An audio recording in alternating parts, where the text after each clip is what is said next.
You won't believe why PFAS stick around for centuries. PFAS, or forever chemicals, are notorious for their incredible persistence. Why? It's all about their strong carbon-fluorine bonds, one of the toughest chemical bonds in nature. These bonds make PFAS resistant to heat, water, and even chemical degradation. Unlike other pollutants, PFAS don't break down easily under sunlight, bacteria, or oxidation. That means they stick around in soil, water, and even living organisms for decades or more. Scientists have found PFAS in the Arctic and deep-sea marine life, proving their global reach. So, next time you hear about forever chemicals, remember that they're not just a nickname. PFAS are here to stay, and we need to understand them better to tackle this environmental challenge. PFAS. Many communities around the world have discovered that their drinking water is contaminated with PFAS. These chemicals have been linked to cancer, developmental problems, and immune system dysfunction. They accumulate in the body over time. These forever chemicals are not going anywhere anytime soon. Perfluoroalkyl and polyfluoroalkyl substances, or PFAS compounds, are man-made carbon and fluorine-based chemicals. PFAS compounds are incredibly resistant to breaking down. Since the early 1940s, PFAS has been used in various consumer and industrial products, including protective coatings, waterproof fabrics, and firefighting foam. Their resistance to heat, oil, and water is what makes them so useful. There are hundreds of known compounds, each with varying uses in our daily lives. PFAS compounds don't occur in nature, and it takes a significantly longer time for these compounds to break down in the environment and in the human body. The CDC's Agency for Toxic Substances and Disease Registry says PFAS contamination has the potential to affect growth, learning, and behavior of infants and older children. It could lower a woman's chance of getting pregnant, and it could increase the risk of cancer. In February 2019, the Environmental Protection Agency released its PFAS Action Plan, which includes guidelines for PFAS contamination testing. In Alaska, the Department of Environmental Conservation started to test drinking water for 5 PFAS compounds in 2018. That was reduced to just 2 compounds in April, before a recent memorandum by the DEC announced that the state would now test for all 18 compounds recommended by the EPA. Scientists are still learning about how PFAS exposure affects human health, but regulations to reduce their use and testing water for contamination is the first step toward understanding how to combat what are known as forever chemicals. Clean and safe drinking water is a basic necessity that we can easily take for granted in this country. But now a group of unregulated, potentially toxic chemicals, part of American life for decades, they are being increasingly detected in the water of thousands of American communities. Tonight, what our investigation uncovered and what you can do to keep your family safe. Here's Devin Dwyer. In the parched desert community of Tucson, Arizona, a precious natural resource is under threat. This is what we call the inflow into the plant. Water from the city's underground aquifer can pulse through these pipes at 10,000 gallons a minute, filtered, purified, and sent to taps in thousands of homes and businesses. But this spring, the city abruptly shut the plant down. We know that there's this contamination out there. We don't know exactly what it does, but we know it's not going away. Tests detected elevated levels of man-made chemicals known as per- and polyfluoroalkyl substances, or PFAS. They're colorless, tasteless, and scientists say potentially dangerous to human health over time. You lost confidence that these filters could take it out and guarantee the water's safe. We don't have enough confidence to go to drinking water supply at this time using just granular activated carbon. The indefinite shutdown turned off a source of drinking water for 60,000 residents, raising concerns about safety. You know, there's so many memories growing up here. Patty Daggett's old neighborhood on the city's south side is still scarred by tap water poisoned in the 1980s by an industrial spill of the chemical solvent trichloroethylene, or TCE. Daggett swam in the contaminated water as a child and drank from the tap in her home. In 2014, at age 47, she was diagnosed with a rare form of blood cancer, her doctor linked to the chemicals. He said that he had, through that cytogenic test, determined that my cancer had been caused by a toxin. I'm telling you right now, I would never let any of my kids, my grandkids, anybody in my family drink water in the faucet anymore. The TCE pollution, which went undetected for years, is linked to cancer cases and deaths across South Tucson. Hundreds of residents, including Daggett, received financial settlements and major lawsuits. In 1983, the EPA listed Tucson as a Superfund site, where cleanup of the water has been underway until now. This water treatment facility was designed to filter out 2 other toxic chemicals, but when PFAS arrived, city officials decided to shut it down.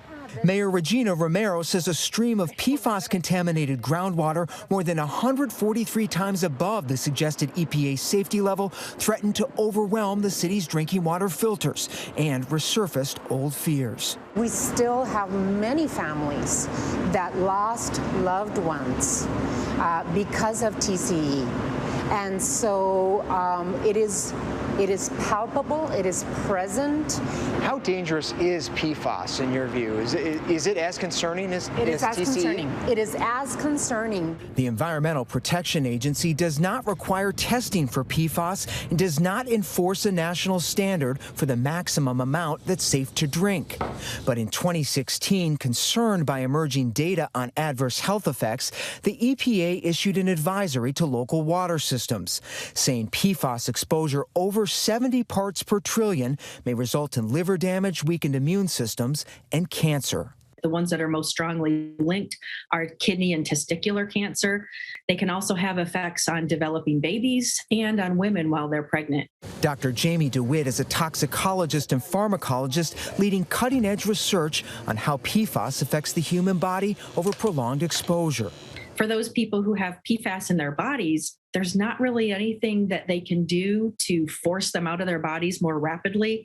We don't have any drugs that will make you pee out PFAS really quickly. So if you're watching this and you're concerned about PFAS, you have to educate yourself. Where do you get your water, and what do you know about what's in your water? Scientists with the Environmental Working Group in Washington have detected some amount of PFAS in groundwater or drinking water in nearly 2,800 American communities across 49 states. The contamination often linked to nearby industrial sites, landfills, airports, and military bases where the chemicals may have seeped into the ground. We're walking on top of a huge reservoir of PFAS. You can't see it, but it's right beneath us. Yeah, it's very... University of Arizona hydrologist Bo Gua walked us through where scientists suspect some of Tucson's PFAS contamination began. He says the heat-resistant chemicals never break down, calling them forever chemicals that leave a traceable trail through the soil. You call this a ticking time bomb of a problem. Yeah, they basically fulfill the characteristics of a ticking time bomb, right? It's very dangerous, and they're migrating very slowly.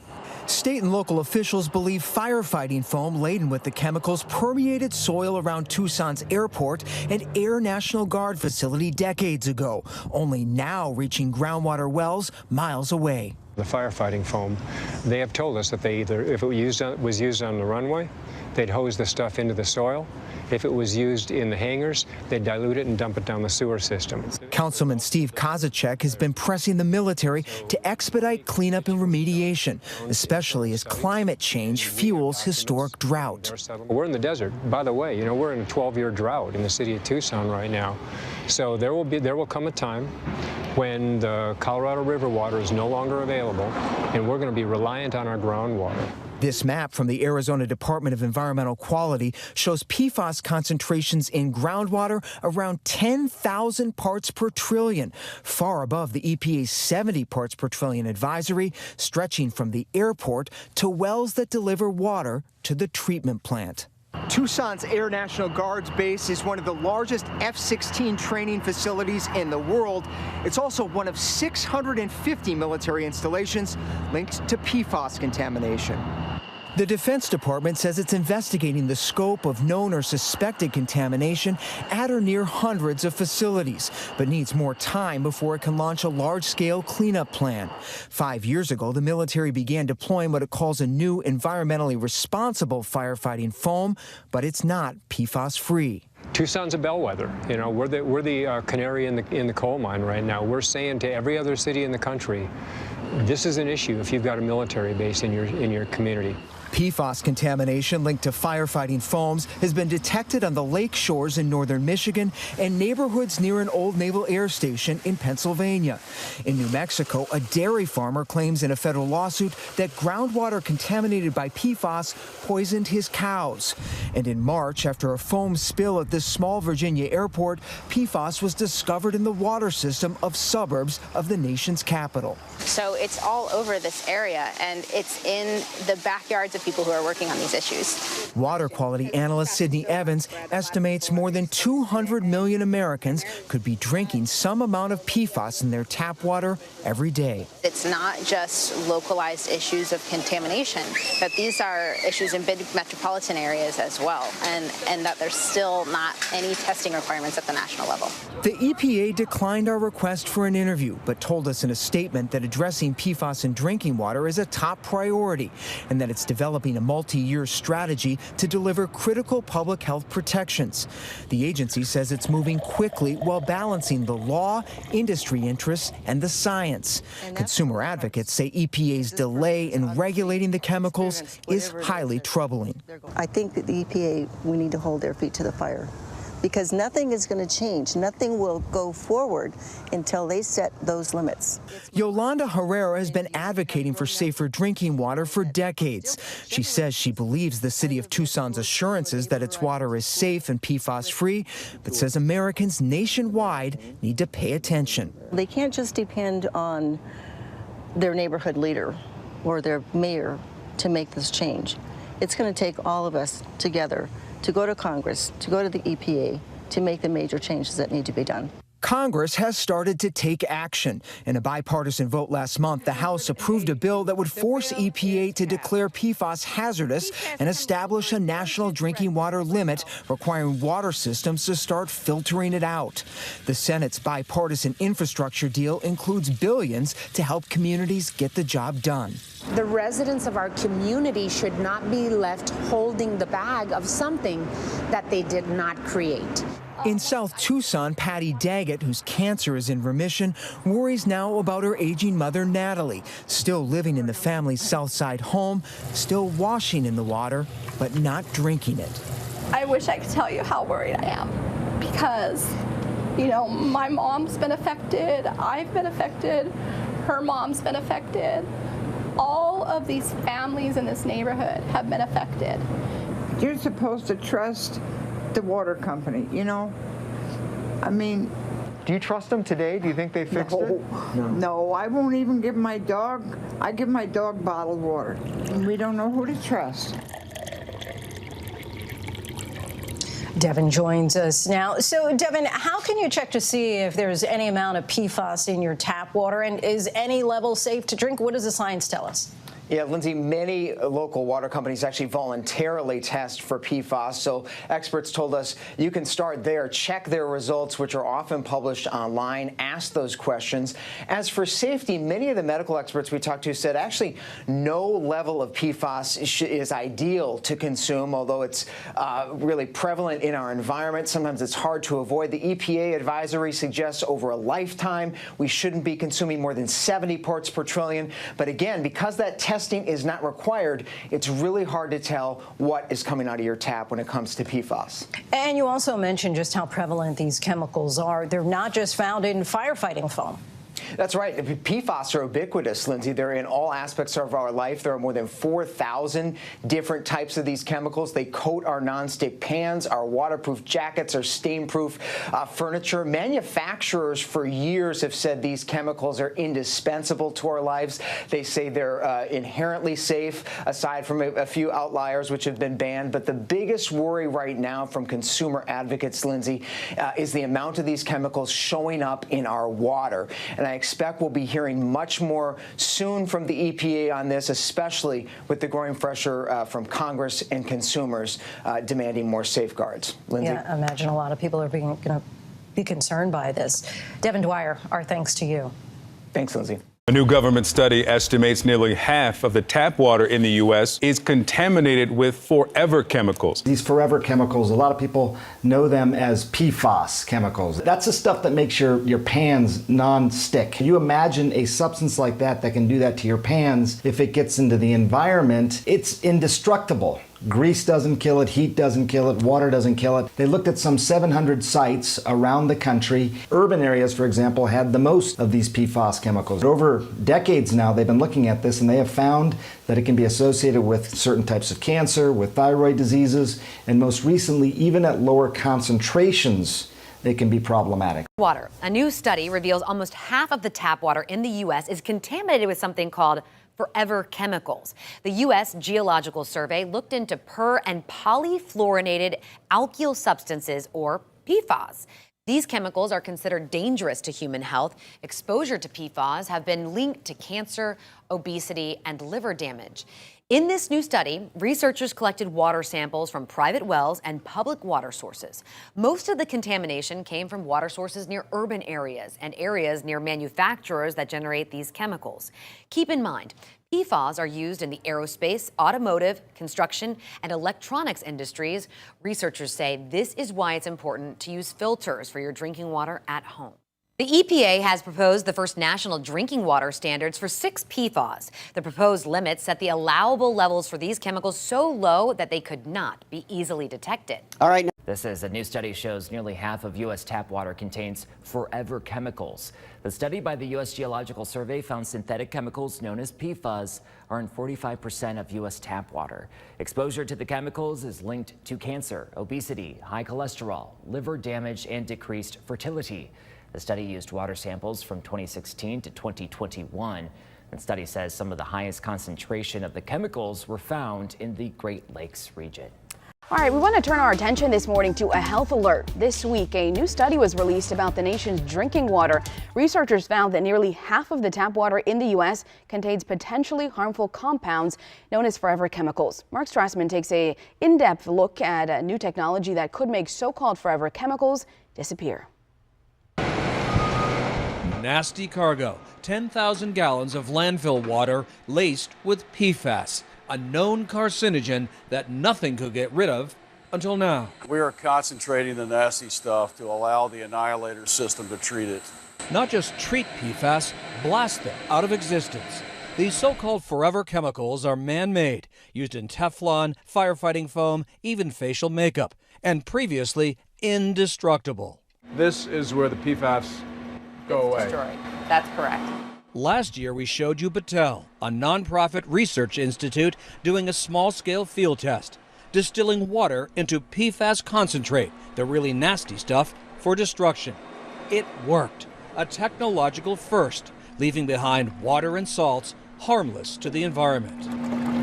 You've got to have enough force and energy to break those bonds. Now another first, scaling that technology, like this forklift carrying the concentrate for treatment. The PFAS annihilator lives inside this converted cargo container. With heat and pressure, it blasts the PFAS concentrate. These forever chemicals gone without a trace within seconds. Here in Grand Rapids, this retooled water treatment plant is North America's first permitted PFAS remediation facility. Were you convinced it would work? We had a lot of hope that it would. So how scalable is it?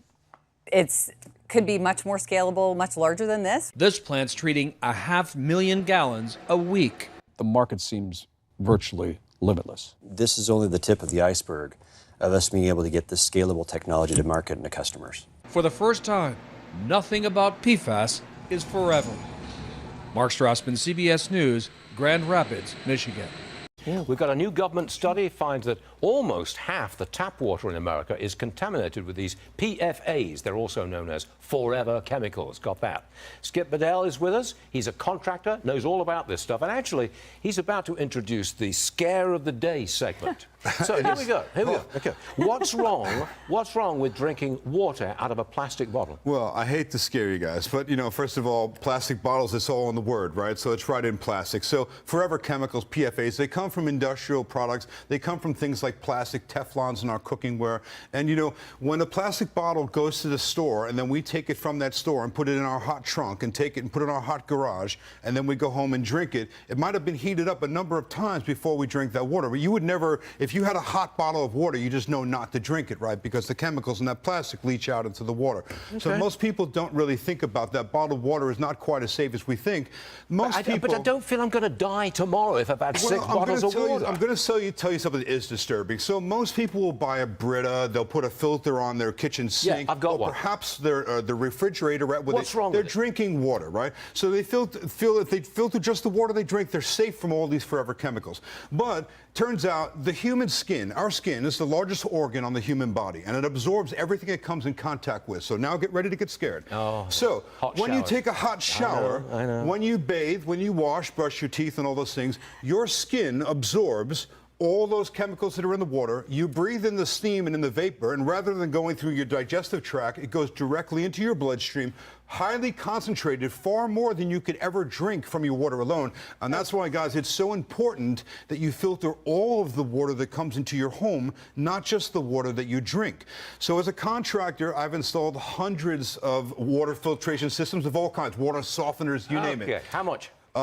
Many systems. No. How much is the system? Oh, I got a house, 2,200 square feet. So I did a lot of research. I was going to put one in my own home, but about $2,000. $2,000? But what it does, it filters every drop of water coming into your home. Even the shower head renders alkaline, perfect filtered drinking water, which allows you to eliminate all of the chemicals, the lead, the mercury, arsenic, all the things you hear about in the news all the time, right?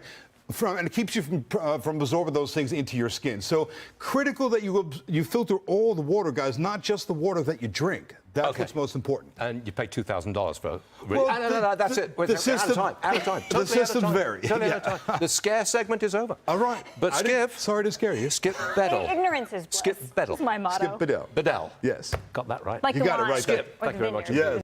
A new government report estimates nearly half the water from U.S. faucets could contain PFAS, also known as forever chemicals. These chemicals are considered dangerous to human health. Exposure has been linked to cancer, obesity, and liver damage. News 8's Josh Lamberty explains what's in that report and what you can do at home if this impacts you.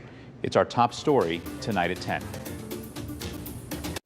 For this research, the U.S. Geological Survey tested 716 tap water locations across the country from 2016 until 2021. Sites were in both residential and rural areas, protected lands, and industrial areas. The sources were both public water supplies as well as privately owned water wells. The study tested for 32 different PFAS chemicals, but there are still thousands of others for which the study did not test. Overall, the study suggests PFAS chemicals could be found in about 45% of U.S. drinking water samples. Earlier this year, the EPA released proposed goals for contaminants. Now, they vary depending on the chemical. We looked at the most recent water quality reports from cities in our area. In Moline, one chemical test result was higher than the goal. Others were lower, but still present. The 2022 report from Iowa American Water also found higher than recommended PFAS levels. All right, Josh, the big question here is how can people find out if they're impacted? Yeah, John, the Safe Drinking Water Act, that's a national act, requires every public water system to provide an annual report about water quality and any contaminants in it. Many of those reports, especially the ones that we found tonight, also list any testing for PFAS chemicals, so you can see how each of those tests compares to those recommended levels. And so if someone is affected, what can they do about it? Yeah, that's really the big question, right? Now, the EPA suggests using those carbon treatment filters. The agency says that that's actually the most tested and studied treatment for removing PFAS chemicals. Some of those are even options for your home. Of course, if you want to learn more about those options or read the report for yourself, we have that on our website right now on our homepage, WQAD.com. All right, News 8's Josh Lamberty in studio for us tonight. Thank you, Josh. You bet. All right.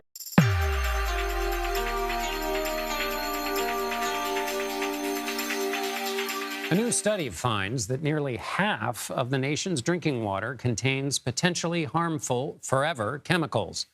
The substances have been linked to several serious health problems, including some cancers. However, new technology is now making it possible to eliminate these chemicals from the main water sources. Mark Strassman has more. Nasty cargo, 10,000 gallons of landfill water laced with PFAS, a known carcinogen that nothing could get rid of until now. We are concentrating the nasty stuff to allow the annihilator system to treat it. Not just treat PFAS, blast them out of existence. These so-called forever chemicals are man-made, used in Teflon, firefighting foam, even facial makeup, and previously indestructible. This is where the PFAS go away. Destroyed. That's correct. Last year, we showed you Battelle, a nonprofit research institute doing a small-scale field test, distilling water into PFAS concentrate, the really nasty stuff, for destruction. It worked, a technological first, leaving behind water and salts harmless to the environment.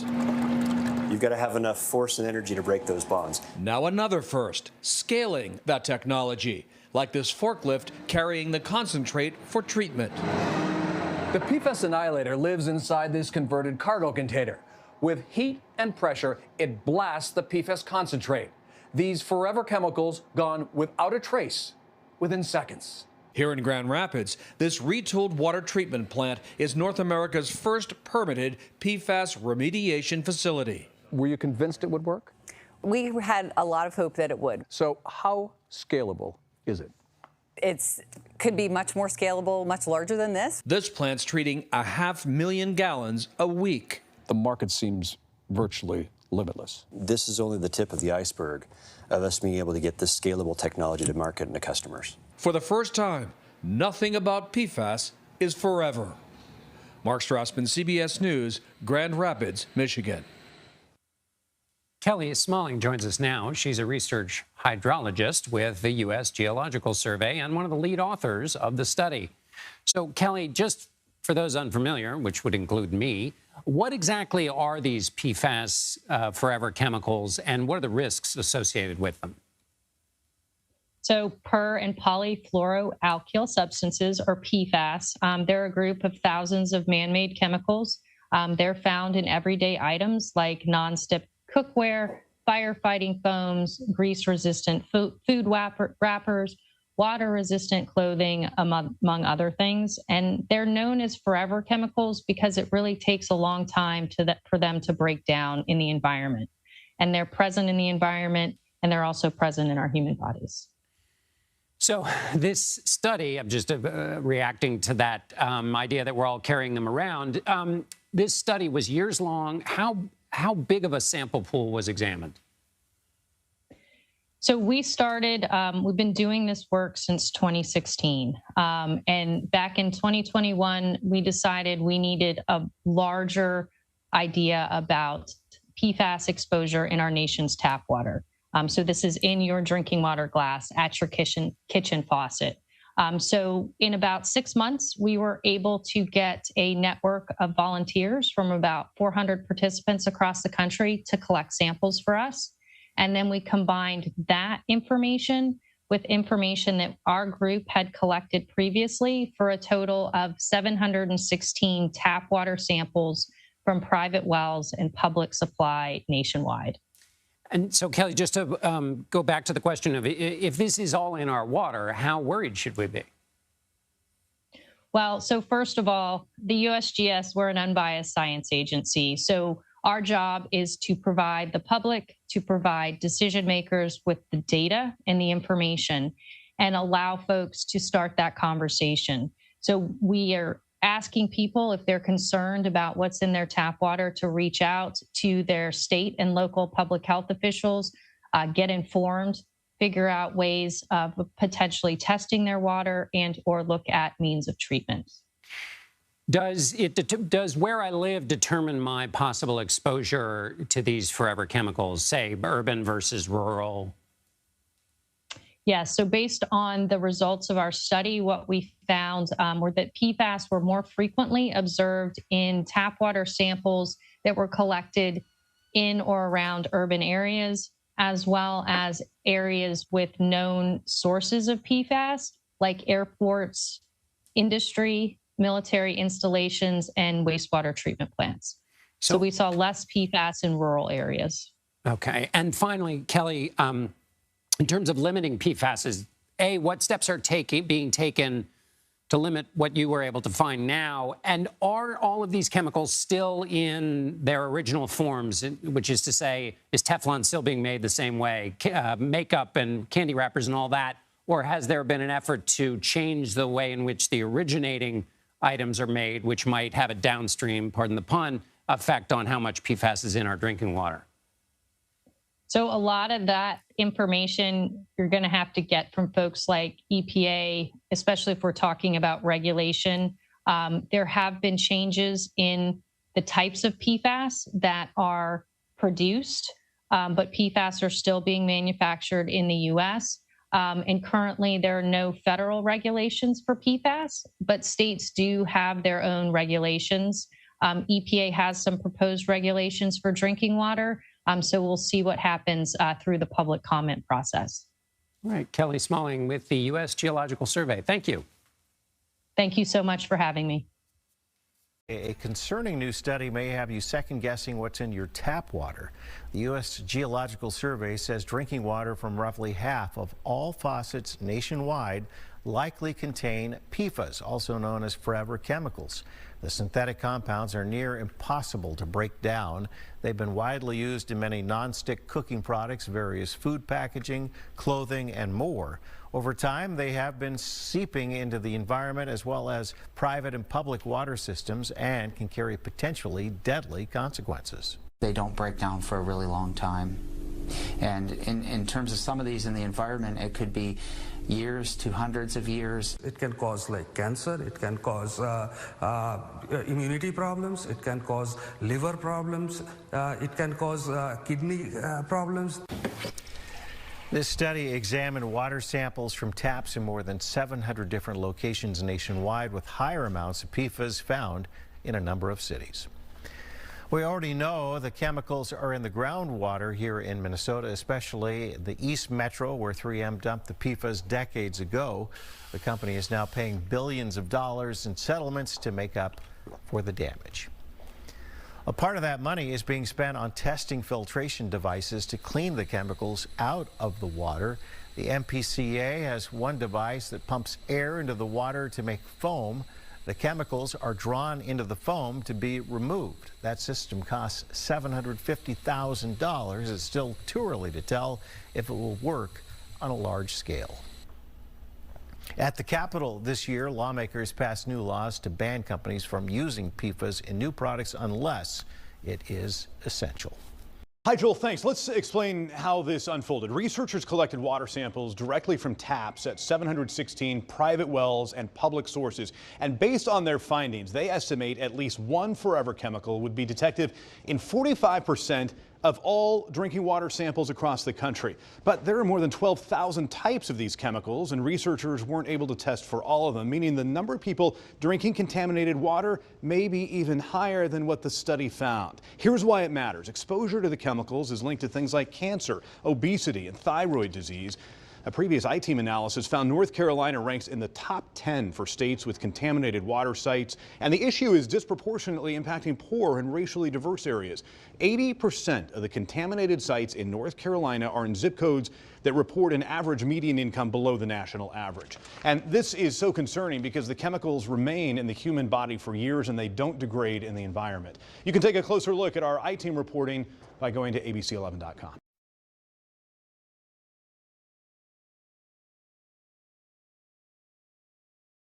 Very important. For decades, PFAS were used in packaging, cleaning products, and foams. Now they're showing up in our drinking water. A new state dashboard tracks PFAS in water supplies. So far, it's identified 14 water systems that have potentially dangerous levels of the chemical in their water.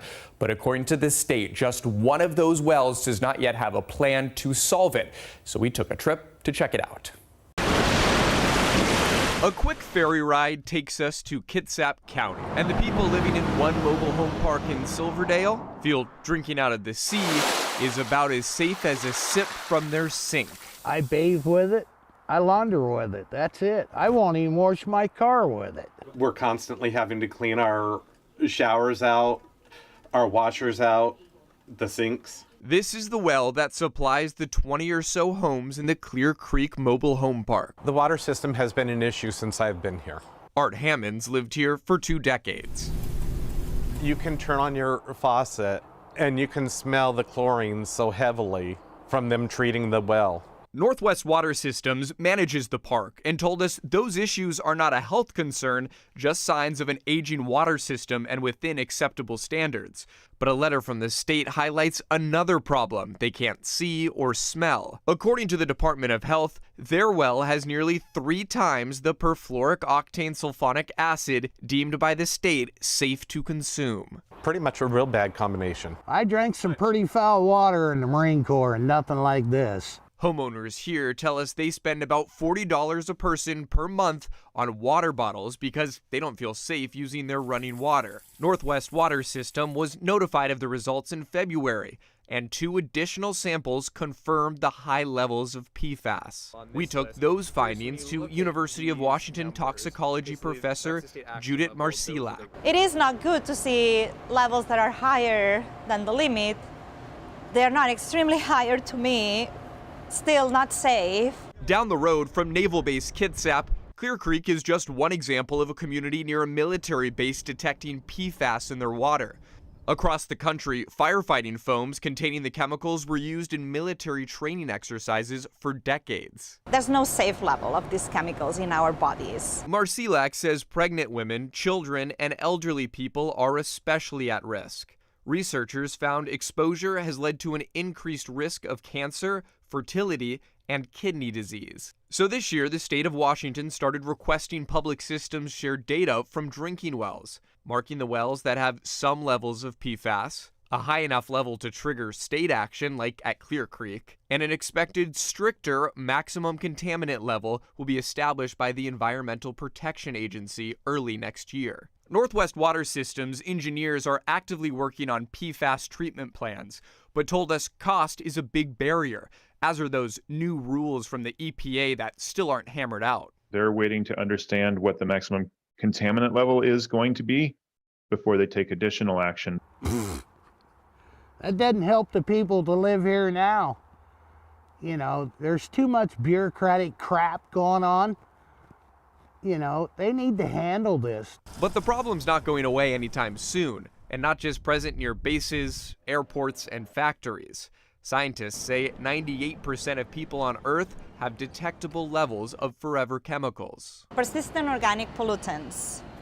They can stay in our environment for about 1,000 years. Marcilak says teaching people about the dangerous chemicals and government agencies setting safety standards will make a difference. Now I know, and I have all this information, and this is what I can do with my own resources.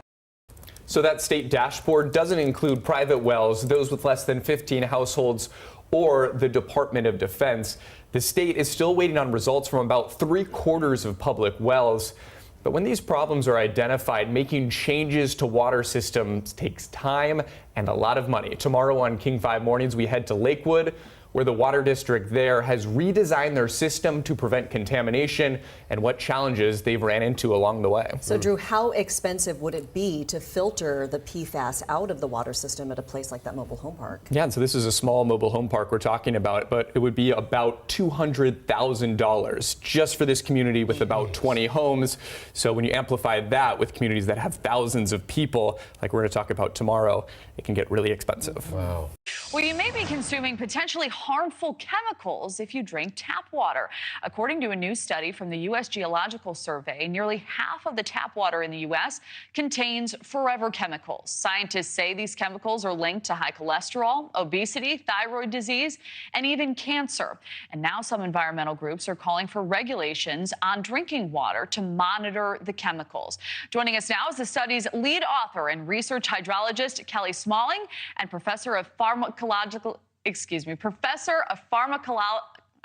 We'll skip that. In toxicology at East Carolina University, Jamie DeWitt. Jamie, Kelly, thank you both for being here. Kelly, I'd love to start with you. Would you mind outlining your findings and sharing what surprised you most? Yeah, thank you so much for having me. So again, you started with it. 45% of U.S. tap water is estimated to have at least one PFAS. What this study showed was that we spent a lot of time focused on private wells and comparing those to public supply. Private wells in the U.S. are not regulated, and they tend to be monitored based on the homeowner's discretion. So let's just say there's about 40 million people on private wells. So about 13% of the country may not have information about their drinking water quality. So the fact that we found similar concentrations between private wells and public supplies, I think is really important because it gives private well owners some information that they didn't have a couple of weeks ago. So Jamie, what can be done to mitigate the risks of these forever chemicals in drinking water? Well, if you're on a private well, then the responsibility will often fall to you, the homeowner, because private wells don't experience the same level of protection or regulation that public utilities are afforded. If you get your water from a public utility, you can be assured that they will be implementing technologies to reduce levels of PFAS if the US EPA proposed maximum contaminant levels are actually put into law. But homeowners can put in filtration systems in their home that will help to reduce the levels of some PFAS in their tap water. So, Kelly, what is next for your research after uncovering these findings, and what alarms you the most? So that's a great question, and I'm glad you asked. The USGS has been conducting this type of tap water research since 2016. A lot of our studies are community-based, and we work with our partners to answer questions specifically related to their drinking water quality. We have been doing PFAS in that drinking water since 2016. And so what's next? We're going to continue to work with community partners. We're going to continue to work with private well users, and we're going to continue to work with rural communities where information on drinking water quality is limited. And Jamie, is there anything being done to regulate tap water right now? As I mentioned, the U.S. Environmental Protection Agency has proposed maximum contaminant levels or regulatory limits on 6 individual PFAS chemicals. If these are passed, then they would be enforced and enforceable and would give states and municipalities access to some funds to implement technologies to reduce those PFAS and hopefully more in our drinking water supply. All right, Jamie, professor of pharmacology. I apologize for being tongue-tied there. Kelly Smalling, thank you both for joining us. Thank you for watching. Go to newsnationnow.com to find News Nation on your television provider. And don't forget to click the red subscribe button below to get more of News Nation's fact-driven, unbiased coverage. A new study shows nearly half of the country's tap water is contaminated with forever chemicals. Scientists with the U.S. Geological Survey used water samples from more than 700 private and public taps. They estimate at least one form of forever chemicals could be found in 45% of drinking water samples. Forever chemicals are synthetic compounds scientists say show up in products like nonstick pans, food packaging, and water-resistant clothing. They can linger in the environment and human body. Exposure is linked to problems like cancer, obesity, and hormone suppression. This was going to have you looking at your kitchen sink a little funny. An alarming report about a new warning of what could be in our water. Yeah, that's really concerning. As Fox's Gary Bumgarden reports, nearly half of all tap water in our country is contaminated with forever chemicals.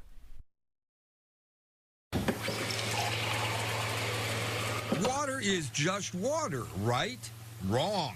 According to a new study from the U.S. Geological Survey, drinking water from roughly half of all faucets nationwide likely contain PFAS, commonly referred to as forever chemicals. PFAS are an acronym for per and polyfluoroalkylated substances. The synthetic compounds are near impossible to break down. They've been widely used in many non-stick cooking products, various food packaging, clothing, and more. And over time, they've been seeping into the environment, as well as private and public water systems, especially if companies using PFAS deposit them into wastewater. They don't break down for a really long time.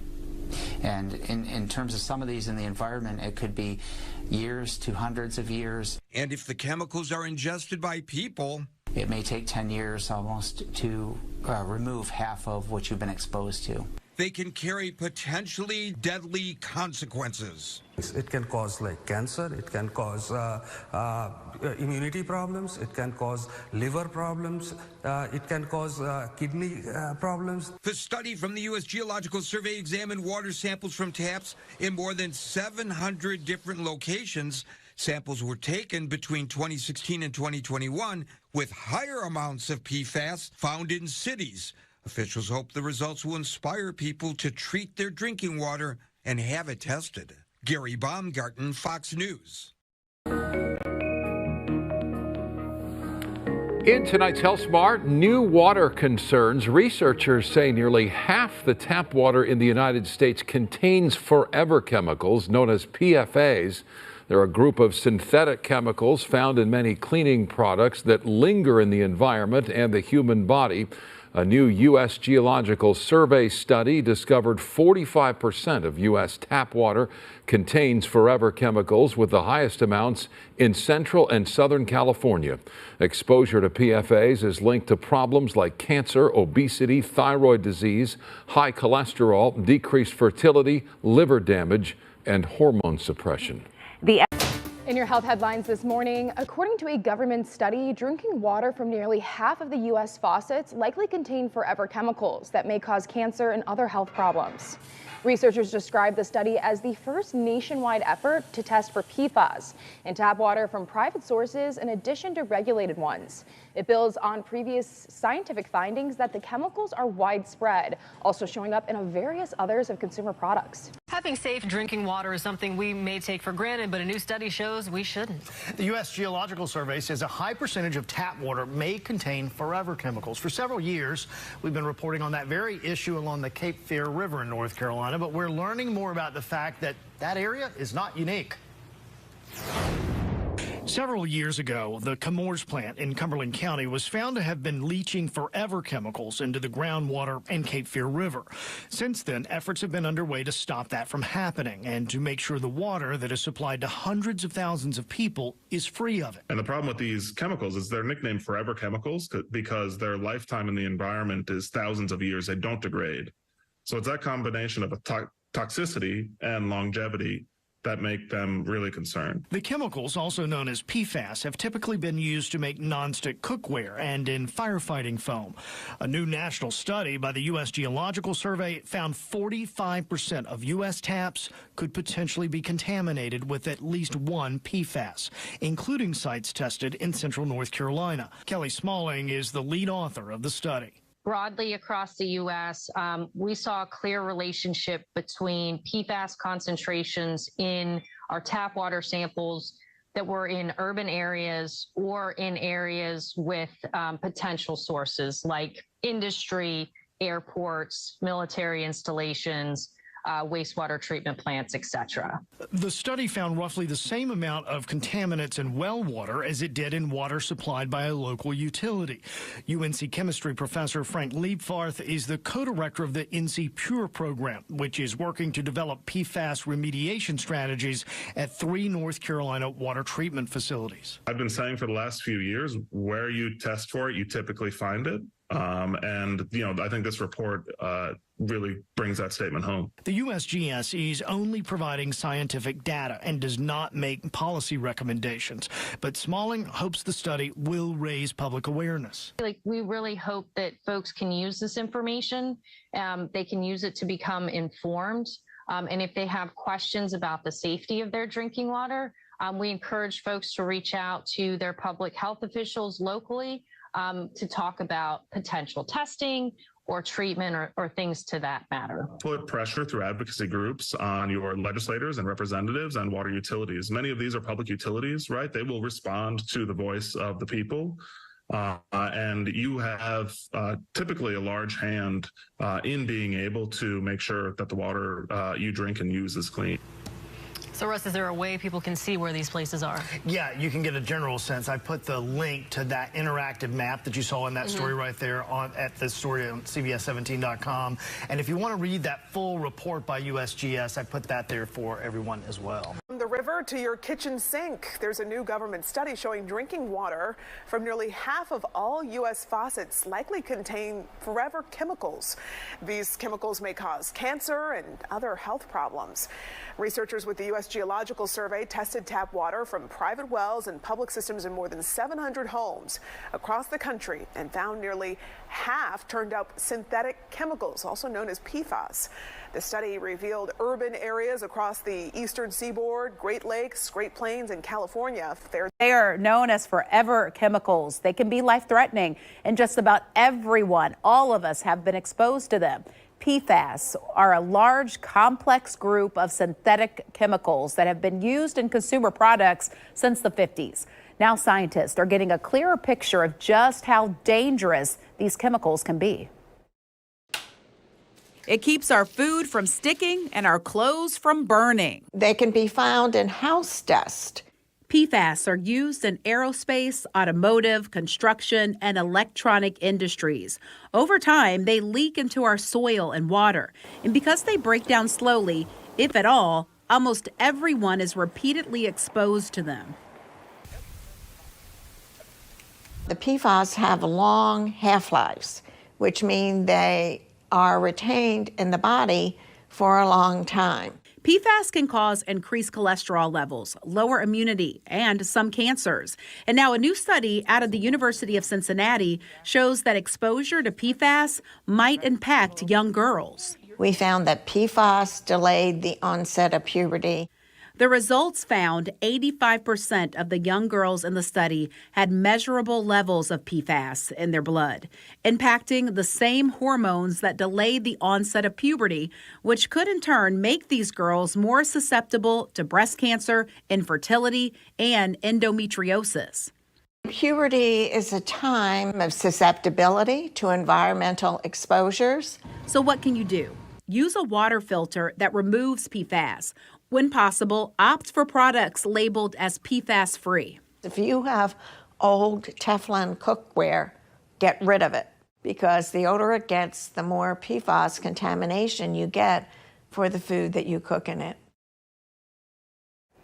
Good information. You can do that today. Just look at what you're cooking with. Now, the study also found that more than 99% of the girls in those two cohorts had measurable levels of PFOA. That is one of the most important of the PFAS. Now, new research will be focused on whether these are related to later life cancers, such as renal and prostate cancers. We want to warn you, some of these images are difficult to watch. Tony Coleman noticing his animals getting sick. First, the fish died, then the horses, now the cows. And when the animals die and are sent for testing, they're coming back high in forever chemicals. Tony and his wife Karen are now part of a group of Texas ranchers suing the EPA over these forever chemicals. Tony Coleman is joining us live tonight to talk more about the fight for their farm. Tony, it is good to see you again. Thank you so much for making the time tonight. And I know that this has been a waking nightmare for you and Karen. Tell us how many animals have died now, and what has it been like to watch these animals, these newborn calves, get sick and die on your ranch? We've had 39 die so far in the past 2 years, and as you can hear, I still cannot keep from getting emotional over this, because we've had some of the most beautiful calves that you could ever want to see hit the ground. The next day they'd be dead or they're stillborn. This has devastated our lives. This is financially, mentally just broke us down. And I guess the toughest part is they knew this. The EPA knew this. The people spreading this stuff on land, they knew this was not right, but yet they continue to do it for $1. And that's wrong. They've destroyed our children's water. I mean, they've destroyed our farmland, our ranch land. And And thanks to y'all now, it's all coming wide out in the open now of what they've done to us. Yeah, we have been investigating this for 2 years at News Nation. We are so proud. I am so proud that we are highlighting this story tonight because it is so important. There are those who do not want it to be told. It is so important that it is told. I know you already work 19 hours a day. You are now considering getting a third job. This is how financially devastating this has been. Tell me how high some of these levels are, because you say one of the calves had the highest level of forever chemicals ever on record for a calf. Is that right? We had a calf stillborn that had 612,000 parts per trillion in its system and never took the first step. The only places to get it's through its mother. So the calf was stillborn, laid on the ground right where it was born. So, you know, the grass grows in the stuff that they spread across the street from our farm. It's never been spread on our farm. It's washed over through rain, wash off. It's killed our fish. It's killed the neighboring horses. It's killed neighboring cows. It's killed our cows. And you just don't never know what you get. Every day you go to check the cows, you just don't know what else is going to be dead. I mean, and it's heartbreaking. Yeah. It's heart-wrenching. And you have never spread the sludge fertilizer on your land. It was on your neighbor's farmland across the street. And we know that the sludge fertilizer has been spread on farmland in 50 states. The EPA has never required and still does not require it to be tested for forever chemicals before it's spread. And for decades, farmers have been encouraged to do this, you know, to keep the sludge out of landfill and to put it on their land instead. What is your message to the EPA tonight? Our message is, you know what you've done. You destroyed our farm. You destroyed our land. Now you make it right. You figure out how to make it right, and you make it right. Not only have you done our land, you've done millions of acres across the United States. Millions of people have this stuff in their system right now because you turned a blind eye over a dollar bill. Now you do what's right, and you make it right. 48 states are still sludging as we speak. Do you think there is a crisis coming, that many farmers, potentially 20 million cropland acres, may be impacted by this? What do you want Americans to know tonight? I want Americans to know that you don't know what your food's being grown in. You don't know how your food's being grown. And you really need to start digging into where your food comes from, what your food's grown in, because everybody in America is getting poisoned by this crap right here. And they continue to spread it to this day. And it needs to stop. Tony Coleman, I appreciate you and Karen so much. I know it is not illegal for you to keep selling your meat, but you have decided not to, even if it means financial ruin. You say that it won't make you any better than the people who did this in the first place. I appreciate your integrity. I appreciate your time. Wishing you and Karen all the best. Thank you. Thank you, Natasha. Thanks for watching. Go to joinnn.com to find News Nation on your screen. And don't forget to click the red subscribe button below to get more of News Nation's fact-driven, unbiased coverage. Medcram.com. Well, welcome to another MedCram lecture. Today we're going to talk about forever chemicals. These are technologically advanced substances that are used in all sorts of things today, like pans that don't stick, things that don't break down, foams in fire retardants, clothes, things that don't stain. Basically, better living through chemicals, things that make our life easier. And there's something about these structures, which we'll talk about, that make them that way. And unfortunately, because of that, they don't break down. They don't break down on purpose. And so, whereas normal substances might break down in a number of months to years in the environment and break down into their normal parts, these things stick around literally for thousands of years. And unfortunately, the science is telling us that these things can actually cause harm in living systems. So we're going to talk about what these are, where they came from, why they are the way they are, and what we can do about it. Now, the term forever chemicals actually came about 4 years ago by a professor at Harvard that we actually had here on MedCram, Dr. Joseph Allen, talking about ventilation, you may recall. But we also talked to him about these forever chemicals. And there's literally hundreds and hundreds of them, but we're going to talk about a few. And as you'll see, that's the problem, is that there are a few that get used, but there's really hundreds of them that can be used. So what do? Let's take a deep dive and look at what is going on. So as I mentioned, there's a bunch of these, but we're going to talk about primarily two of them today, two types. The first one are called PFAS, or PFAS, and that stands for per and polyfluoroalkyl substances. And another group is known as the bisphenols. Now, you may recognize this bisphenols. This is basically 2 and phenyl groups. So if you know what that looks like, it's a benzene ring with a hydroxyl group on it, coupled together with something identical on the other side. And there's something called bisphenol A. That's known as BPA. You may have heard of that. But there's also BPB. There's BPAF. There is BPS. In fact, there's over 200 of these types of bisphenols, basically with different groups attached on both sides. They have very similar properties. They're used a lot in plastics, but can have issues in the human body in terms of hormone regulation. On the other hand, the PFAS over here tend to use the carbon fluoride bond, which is a very strong bond, as the core of these substances. And so you'll have something called PFOA, which stands for perfluorooctanoic acid. And another one is PFOS, which stands for perfluorooctane sulfonic acid.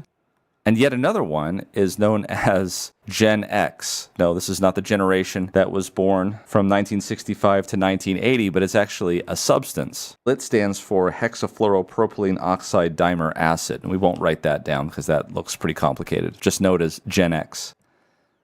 This is Gen X. As you can see here, there's a lot of these carbon fluoride bonds. These things are very, very stable. Take a long time for them to break down. Also, these things have a tendency to basically allow air to pass through without allowing grease and other substances. So they're great for coating things if you don't want things to stick. So it's used a lot in non-stick pans. It's also really hard to destroy, so it's used a lot in fire protection. It's also used in furniture, clothing, things of that nature. And here's the structure of PFOA and PFOS. Highly fluorinated carbons, and you can see some other substances as well that are also highly fluorinated. That's the issue, is that you can make almost endless combinations of structures that have lots of fluorine atoms connected to carbons. But the ones that are most commonly seen are the PFOA and PFOS.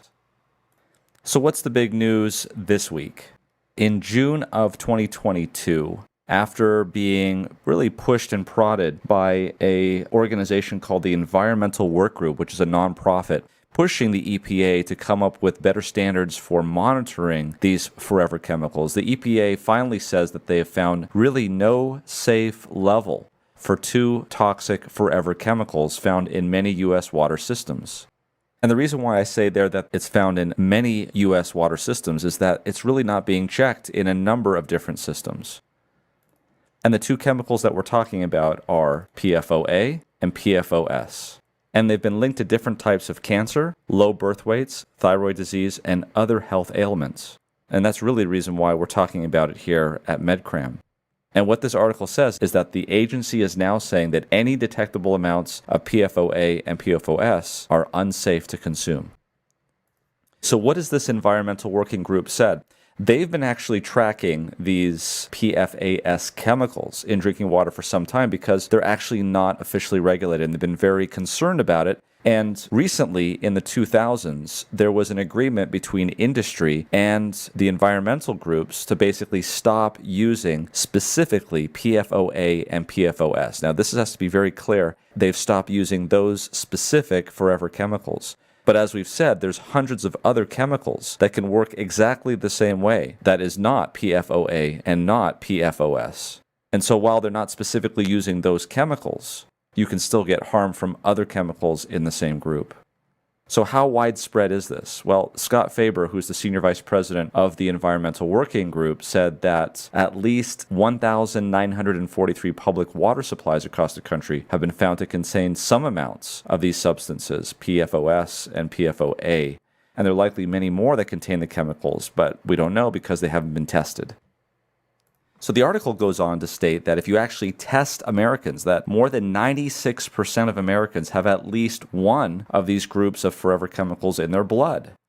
Now, of course, we know about the dangers of PFOA and PFOS the most because they've been studied the most. But there are newer replacement chemicals that have taken their place ever since they've stopped using PFOA and PFOS in manufacturing. And the biggest one that has taken its place is something called Gen X, as we talked about. And this has caused some issues in North Carolina, where there was apparently dumping of this chemical. So what exactly is going on? How are these substances actually interfering with our immune systems? And this was a recent article that was published in the proceeds of the National Academy of Sciences that was written by Carolyn Beans, who's a science writer. And she referenced this study that was published in 2012 looking at serum vaccine antibody concentrations in children exposed to these specific compounds. And what they found was that in children who had the higher concentrations of these substances, there was a reduction in antibody responses after vaccination. This, again, should raise some alarm bells in terms of the potential reason why we're seeing repeated infections with COVID-19 and perhaps other infections in industrialized countries where there may be higher concentrations of these substances. Again, this study only showed an association. Of course, there wasn't a randomized controlled trial. We would not do that with these types of substances.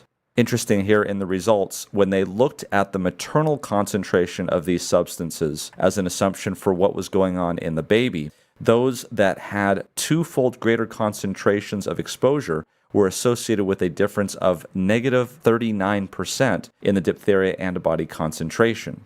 When they actually checked the concentration in the child's serum by the time they got to the age of 5, it showed a uniformly negative association with antibody levels, especially at age 7 years. In another equation model, a twofold greater concentration of major PFCs in child serum was associated with a difference of basically half of the overall antibody concentration.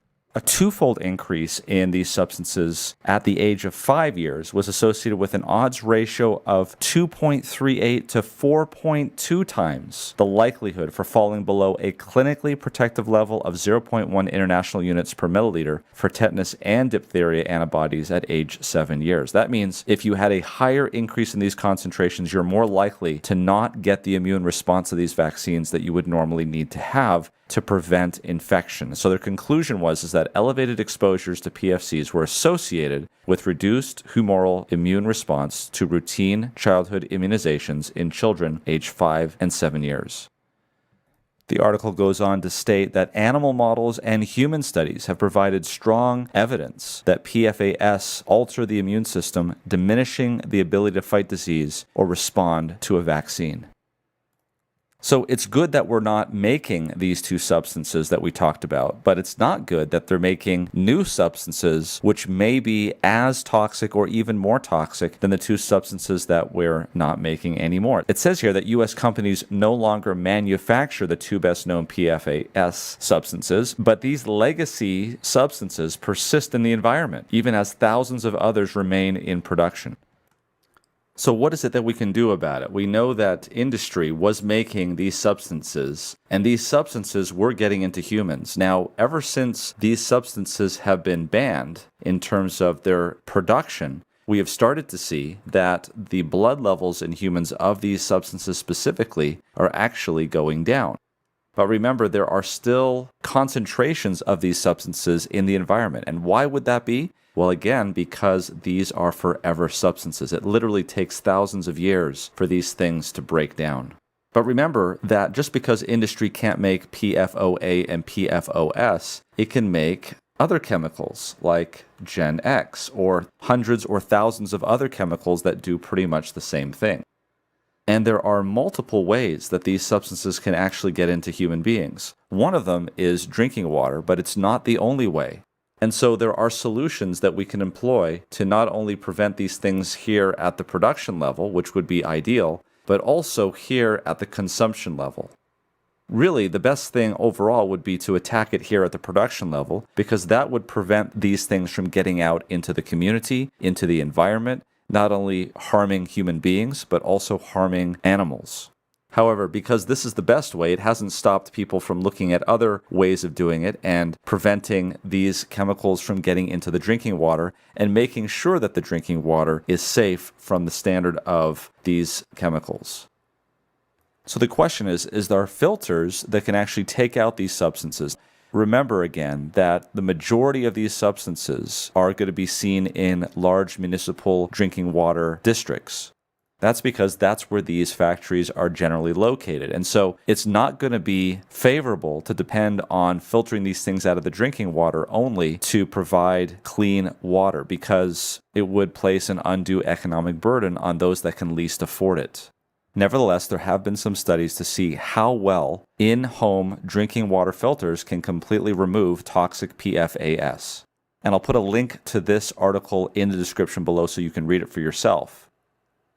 Here are the key takeaways. Reverse osmosis filters and two-stage filters reduce PFAS levels, including Gen X, by 94% or more in water.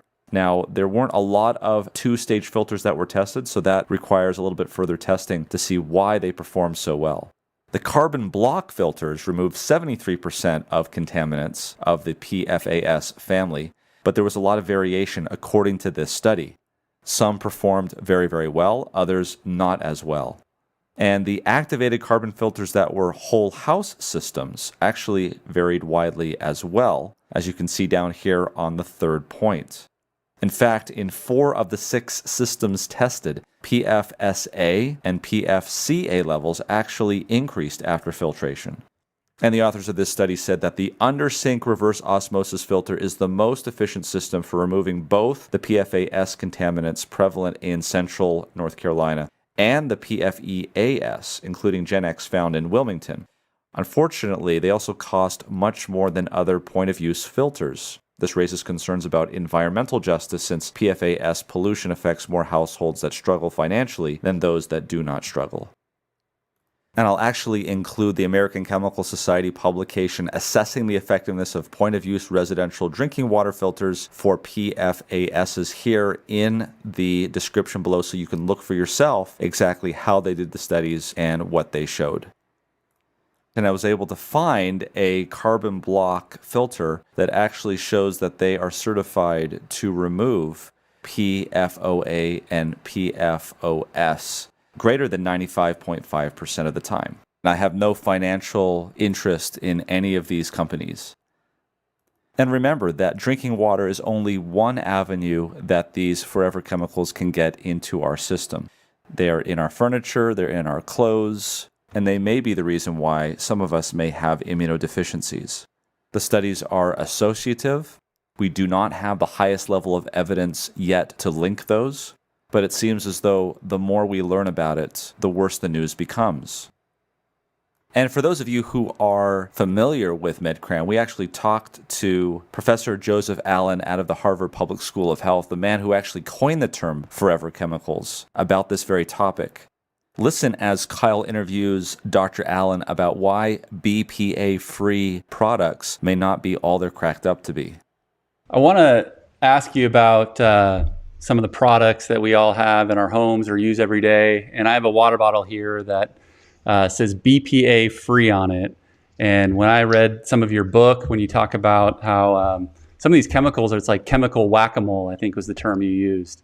So could you talk a little bit about that, why something like BPA free may not give the security that we hope it would?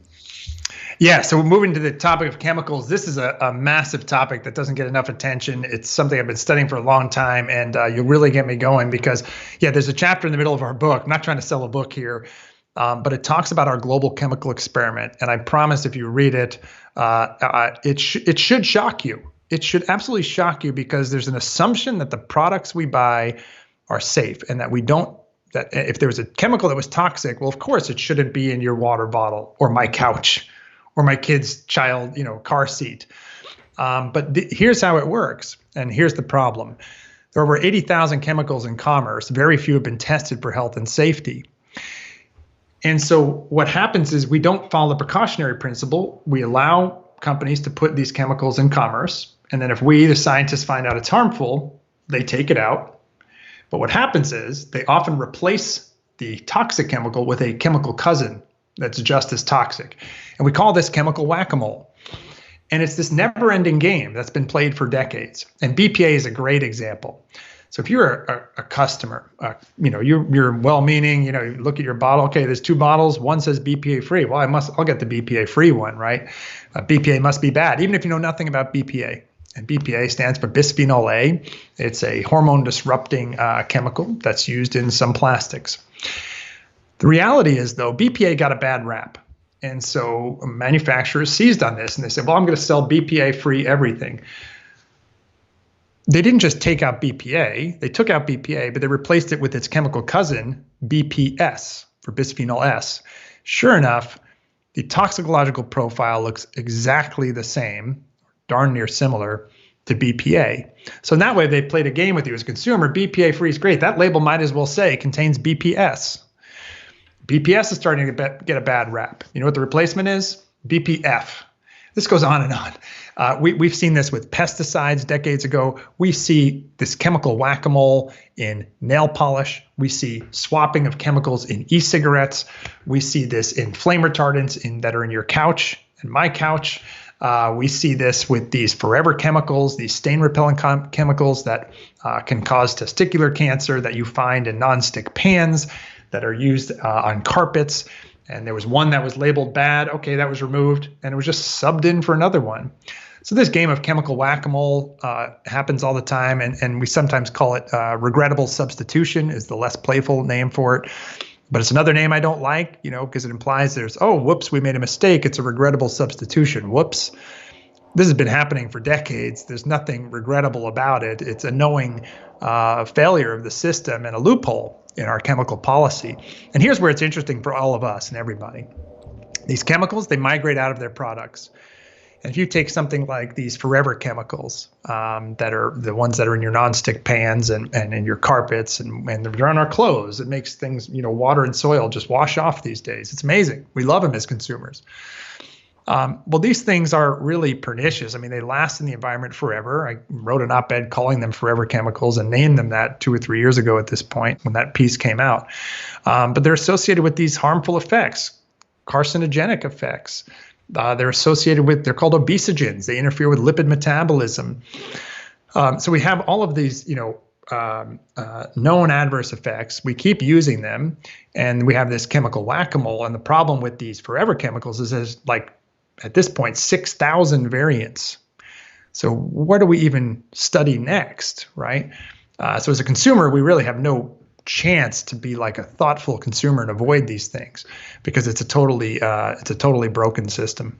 Any specific recommendations for people to help navigate this landscape of chemical whack-a-mole and finding products that are safe to use?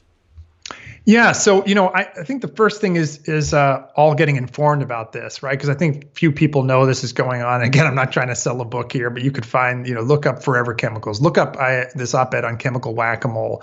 If you're interested, read that chapter, and you'd be really surprised. And then we can start asking for it. I'll say from a systems standpoint, we're trying to address this through my Healthy Buildings program at Harvard with Harvard's Office for Sustainability.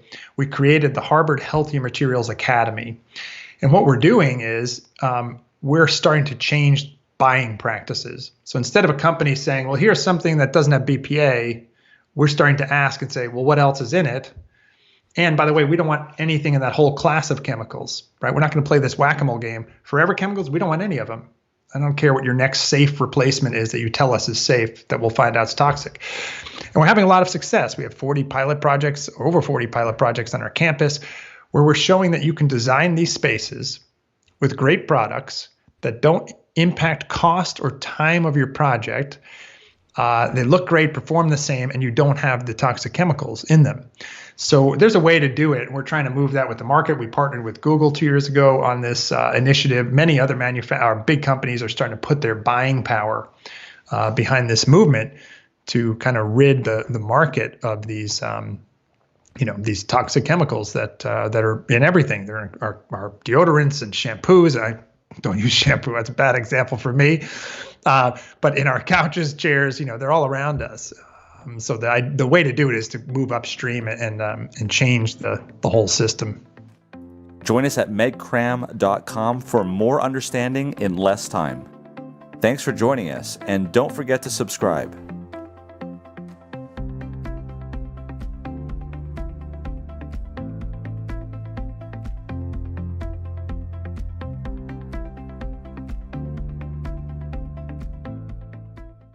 They're called forever chemicals, and they're in our air, our soil, and our water. They've been linked to serious health risks, including cancer, infertility, organ damage. Despite the danger, federal limits on these chemicals won't take full effect until 2031. CBN's Brody Carter brings us this report. This water looks pristine. People swim in it, fish in it, some even drink from it. But the Cape Fear River beneath the surface is seen as one of the most toxic rivers in all of America. Neighbors, residents, environmentalists point upstream to the Chemours Fayetteville plant, where they've been dumping toxic sludge into the river for decades. At first, we just didn't think it was real. We became aware that there was PFAS in our well water in 2022, which was 5 years after we became aware that there was a PFAS problem in the river here in Wilmington. These synthetic chemicals, used for decades in everything from cookware to cosmetics, have left a toxic legacy across America. For Ty Jacobus, owner of Honeybird Organic Farm, that legacy literally flows through his backyard. The Cape Fear River watershed, a 200-mile lifeline for communities, has been considered a chemical dumping ground for more than 40 years. First from DuPont, the makers of Teflon, and now its spin-off, Chemours. We got rid of our chickens, shut down sales immediately, and then I went to work on operations, getting everything cleaned up. His once thriving farm now sits vacant. Poisoned water contaminated his crops, animals, and even their eggs, which tested at 225 times the federal safety guideline. According to the EPA, drinking water should have PFAS below 4 parts per trillion. But legal doesn't necessarily mean safe, which means millions of people are still drinking contaminated water. Some communities facing much higher contamination rates. And you should know, it's not just in the water. PFAS are everywhere, in everything, and in all of us. Short for per and polyfluoroalkyl substances, PFAS are a family of more than 15,000 synthetic chemicals. Praised for their non-stick and stain-resistant properties, they're also nearly indestructible, earning the name Forever Chemicals. Science is saying this is a bad group of chemicals. Useful, but dangerous. Dr. Linda Birnbaum, scientist emeritus at the National Institutes of Health Sciences, explains the problem like this. PFAS are built on a bond so strong it doesn't occur in nature and resists breaking down. These chemicals are going to be with us forever, which is why they're called forever chemicals. Yeah. Jacobus discovered that even farming organically couldn't protect him from decades-old contamination, hidden until a 2019 investigation brought it to light. I have been trying to sell my house. I am below DEQ levels, but since my neighbors are highly contaminated, I cannot sell my home. Are y'all going to buy my house? I understand you're frustrated. Under a 2019 legal agreement, the Chemours Fayetteville plant is required to track and reduce PFAS compounds from polluting the air, soil, and water, although scientists have found more than 300 chemicals still in the Cape Fear River. The groundwater is impossible to clean. So what we've done is try to provide filtration to folks whose groundwater is contaminated. A lot of people fall through the cracks, Ty being one of them. He didn't sample for the chemicals that the consent order covers. He sampled for chemicals that DuPont made, and DuPont is no longer the name of the company. It's now Chemours, so they're not liable for those DuPont chemicals, which is absolutely abhorrent. Dana Sargent, formerly with the Cape Fear River Watch, has worked to protect the waterways for years. We're sitting, in front of the river that has 350 chemicals in it. This community was taken by complete surprise. All of the locals, people that live here and that have lived here and have had generations that have lived here, then they're wondering, oh wait, was that cancer because of that? Should I be feeding this to my baby? She adds this kind of contamination isn't isolated, and a map from the Environmental Working Group indicates PFAS pollution in communities worldwide. Studies have linked PFAS exposure to increased risks of cancer, infertility, thyroid issues, immune suppression, and organ damage. Investigative journalist Mariah Blake has spent years uncovering the worldwide spread. And in fact, the U.S. government researched them as part of this top secret medical research program that happened under the Manhattan Project. And they knew as early as 1947 that they were highly toxic and that they were accumulating in human blood. Blake's book, They Poisoned the World, traces PFAS back to the World War II Manhattan Project. The same chemicals used to enrich uranium then became firefighting foam, spreading across military bases and airports for decades. Military bases are some of the most contaminated sites anywhere in the world. And in fact, the levels of PFAS in the groundwater around these sites is not only 1,000 times the EPA safety limit, it's oftentimes 1,000,000 times the EPA safety limit. Despite the EPA recently moved to roll back PFAS regulations, that includes delaying enforcement, reducing staff, and considering a rule to block states from enacting their own bans. Critics say this violates the Safe Drinking Water Act and puts communities at greater risk. In a statement to CBN News, the EPA said it's committed to addressing PFAS in drinking water and ensuring actions follow the law, follow the science, while it's keeping rules for older PFAS chemicals like PFOA and PFOS, which are no longer made in the U.S. It's rolling back regulations on newer, still produced chemicals like Gen X, citing legal procedural issues.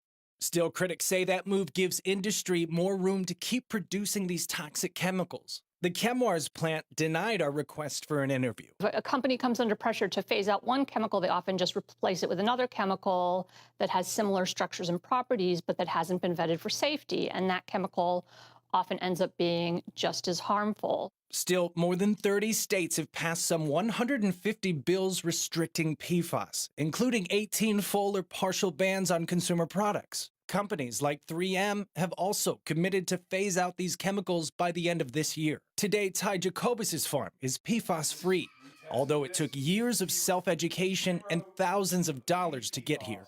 While federal standards remain years away, communities nationwide are coming together to seek clean water, accountability, and a safer future. I do think a lot of it's money. I think what eventually makes a difference is getting people to know and getting people to care. The market basket speaks.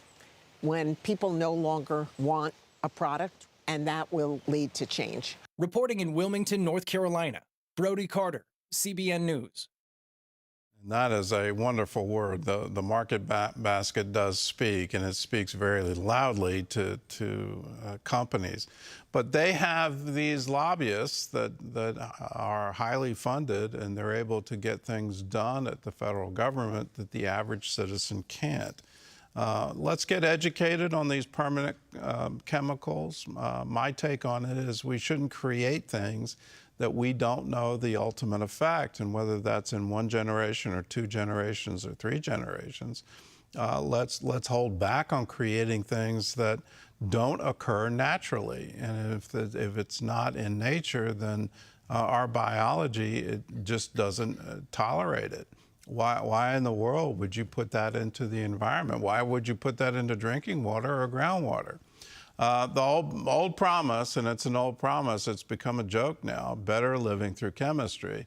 And it's just not happening. And let's get educated, watch what you eat, because if you watch what you drink, watch what's in your groundwater, watch what's in the rivers around you, the ocean around you. Make sure that you're protecting yourself, your children, and your grandchildren, and vote with your pocketbook. Don't buy it, don't participate in it, And maybe the government will wake up and say, well, maybe we need more regulation on this, and not have forever chemicals that never, ever go away. The bonds are just too strong. This isn't something we should have, let alone at concentration levels that we're seeing. So get informed and be a very wise consumer. It's 4 a.m. in Maine, and just like his father and grandfather before him on this land, Fred Stone is up to milk the cows. Well, it was always known as cows first, people second, you know, and that's the way it's always been. For Fred, it's always been about the cows. I wish snow wasn't cold, and I wish rain wasn't wet, and I wish I still didn't love my cows. And the more people I meet, the more I love my cows. In the warm barn, Samantha Piccalilli. They wait to be milked. Yes, I see you, BB-8. With names like Moonbeam, Blue, and Storm Chaser, he knows them by heart. There's no phoniness about them. You know exactly where you stand. And they're all different. I mean, their personalities are all completely different. Yes, I see you. Every day he takes care of them. Come on, honey, you're almost there. And in exchange, this. What he calls liquid gold. His family has been here since 1914, and for more than a century, the high-quality milk and cream has gone to market.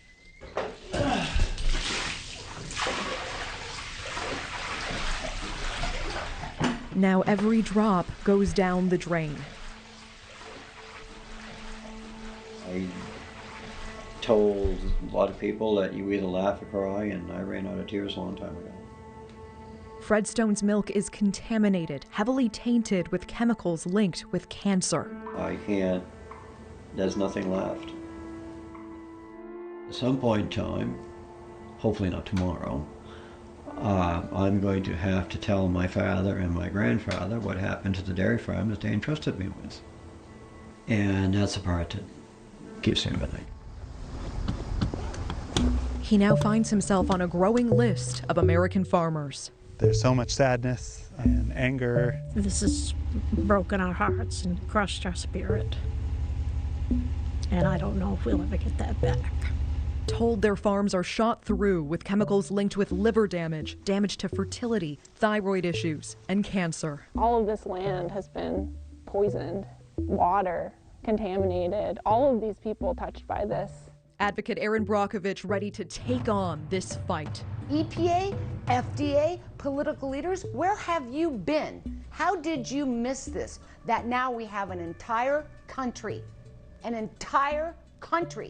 that could potentially be in peril from this forever chemical that's destroyed your land, destroyed our farming, destroyed our water, and destroyed public health and welfare.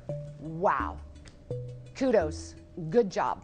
Called forever chemicals because they are nearly impossible to destroy. Prime soil, crops, milk tainted in the heartland, leaving many farmers on the brink of ruin. Suicide among dairy farmers and farmers in general is incredibly high because a lot of these farms, a third, fourth, and fifth generation, you are going to be the person to lose it. Your great-great-great-grandfather cleared the land, and you are going to be the person to have a bankruptcy auction because you can't hold on to the land. This is the story of how their farmland was destroyed right out from under them. Greed, money. We'll take you to ground zero of where it all began. You never wanted to be an activist. I just wanted to milk our cows and be left the hell alone. And show you how far back the paper trail goes. When they had the choice of do we go public with this or do we sweep it under the rug, they chose the rug. And with these chemicals now impacting 97% of Americans, according to the CDC, what you and your family need to know. I am glad News Nation is looking into this problem. All of us, the entire country, will deal with the fallout. Wow. Make it right. Don't do this to anyone else.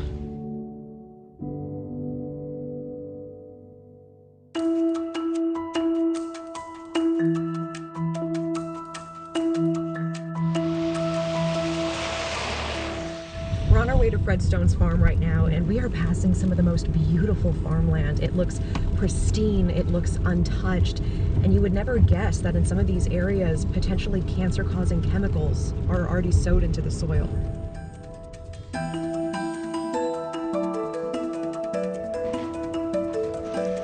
Hey there, Fred. This is some weather for working on the tractor, Fred. Fred's grandpa built this farmhouse. These walls have seen more than a century of hard Maine weather and even harder one harvests. My daughter and my son grew up in the house with their grandparents living right here. What do you love about being a farmer? The cows, showing cows.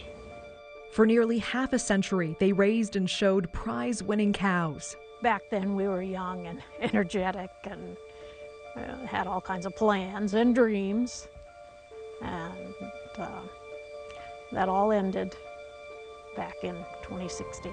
In 2016, an innocuous routine water test on their property revealed high levels of PFAS, man-made chemicals the Stones had never heard of before. They didn't have to, but volunteered to test their soil, cows, and milk. All came back high.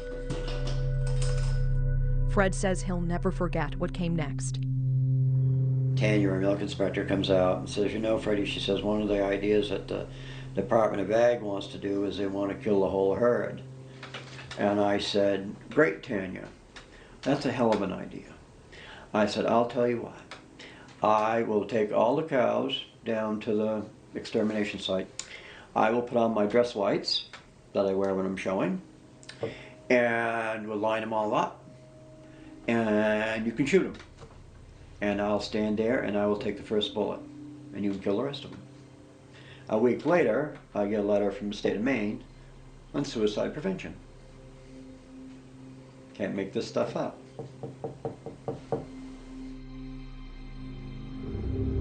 Fred had to euthanize 80% of his cows. We were heartbroken. And sorry. To be able to take those animals that there was nothing wrong with them. I mean, those cows out there depend on you to take care of them. And take them down and shoot them. Just take them down and shoot them. For a long while, we were,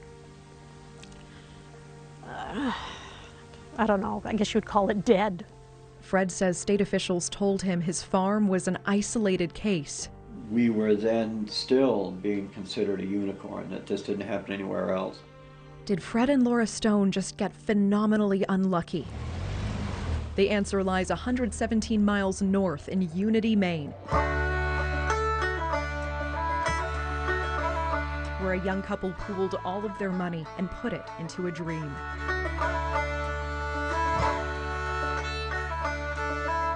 They closed on a farm where they could settle down, grow organic produce, have a family, build a whole life.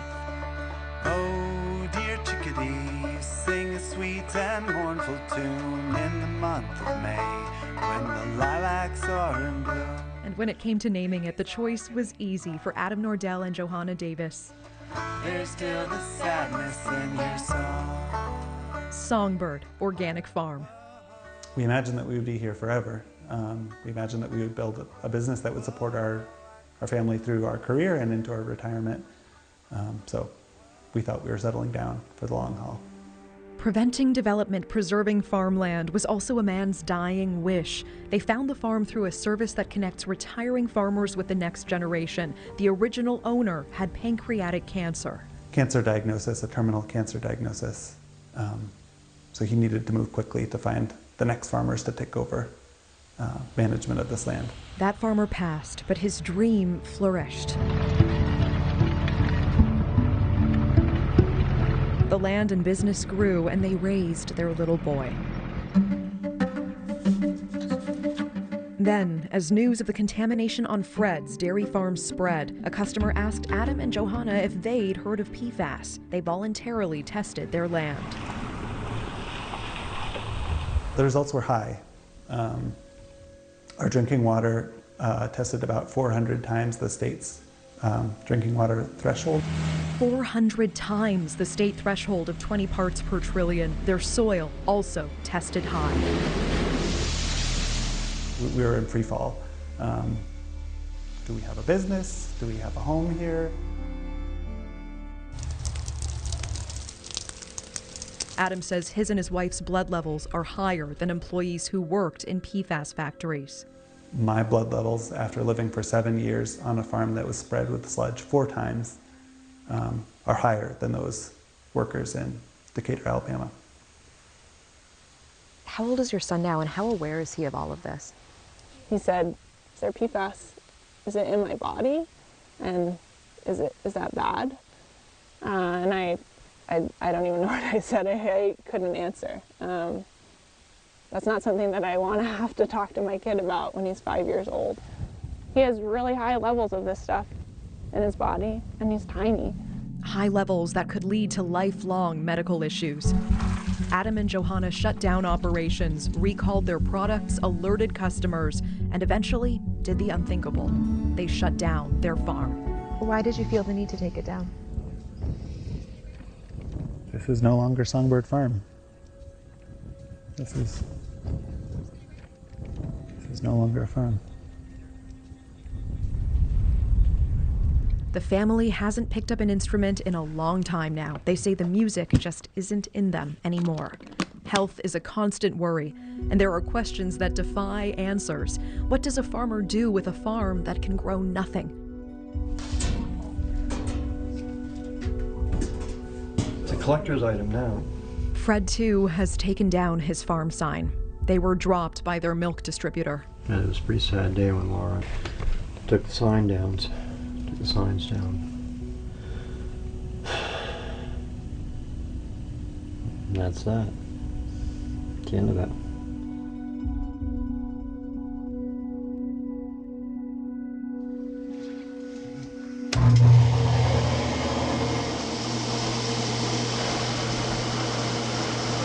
Despite a $23,000 water filtration system, the contamination in his milk came back.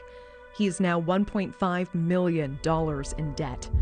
Fred, his wife, and their children say they suffer from chronic, worsening poor health. He says that without a federal safety net, he understands why other American farmers wouldn't be jumping to test their land. You're out there asking somebody to shoot you, and you're giving them the gun and the bullets to do it with. And you know damn well that you're committing financial suicide. That's what we did. I get angry at the place. I get angry at the land. As if the ground underneath us has betrayed us. But of course the land is, this place is a victim too. The farm is a victim. So what happened to this prime American farmland? We have this bright idea that we're going to take all this sewer sludge and we're going to spread it on the land as fertilizer. Farmers were told it's a win-win, right? You're doing your civic duty. They got a bad deal. We got a bad deal. That was not a good idea. How long did chemical companies know this was a problem? How long did government agencies? It's politics, and it's lack of transparency. It's cover-up. It's greed. The paper trail and the reach. It's already here. It's just been lurking and creeping, and we didn't know it. The storm is here, and it's not just in Maine. It's in every single state. And with 97% of Americans affected, according to the CDC, are PFAS already in your blood? Are they in mine? I'm a little nervous, but doctor, what do my test results show? The results when we come back.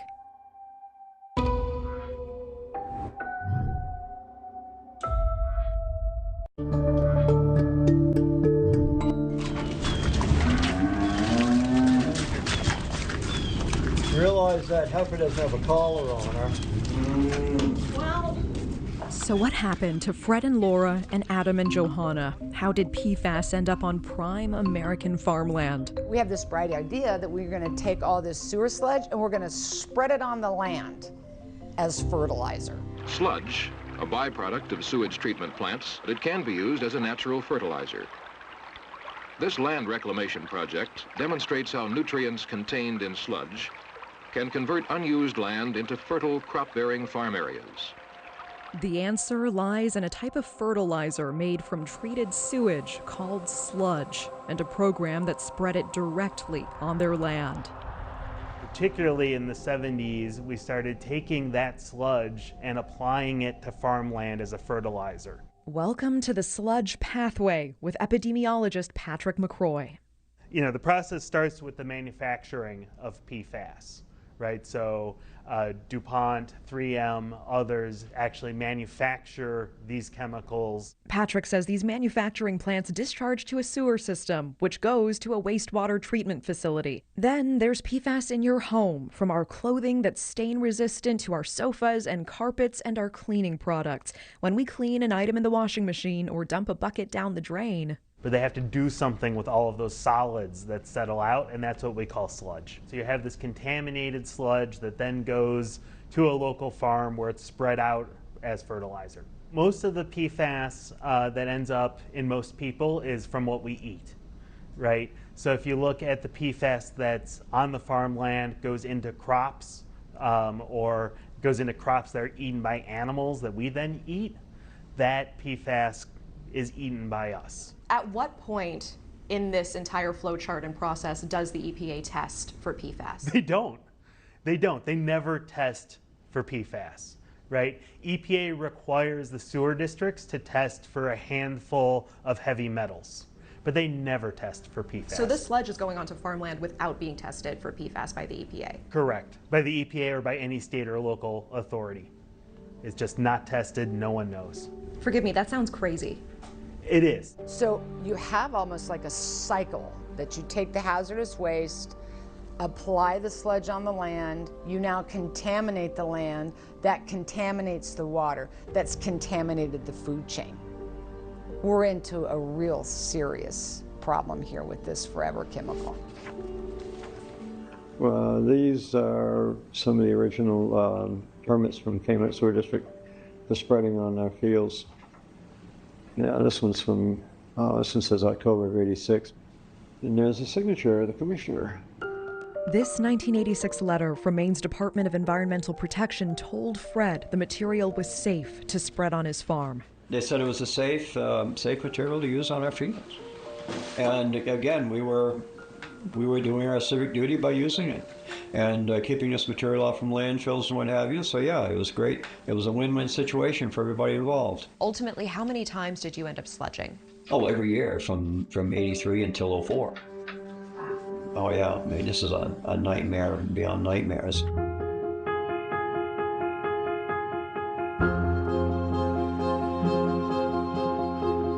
When the Nordells purchased their farm, they didn't know the land had been sludged 4 times by a farmer in the early 90s. They were told that it was their civic duty to help with the societal problem of municipal sludge. So they got a bad deal. We got a bad deal. That was not a good idea. PFAS are completely man-made, created from the top-secret World War II nuclear bomb Manhattan Project. Stone and steel are turned into gas. After the war, 3M bought the patent to develop these newly discovered chemicals and found they did a remarkable job resisting water, stains. 3M created Scotchgard. PFAS made their way into firefighting foam and in our homes, in carpet and couches, and under the company DuPont in our Teflon pans. It's in firefighter gear, it's in flame retardant clothing we put babies in. It's in the furniture that we spray, the Scotchgard, so we don't stain something. It's in our makeup. It's everywhere. It's in our coffee cups. It's everything. It is pretty catastrophic that a chemical like this has gotten into every aspect of our life. How many states are impacted by this? All 50. There's millions of acres of farmland that is still being sludged today. Probably tens of thousands, hundreds of thousands of farms that are still using sludge. The Environmental Working Group claims at least 20 million acres of American farmland may be contaminated. Now, according to the CDC, PFAS can be found in the blood of 97% of Americans. I went in for a blood test.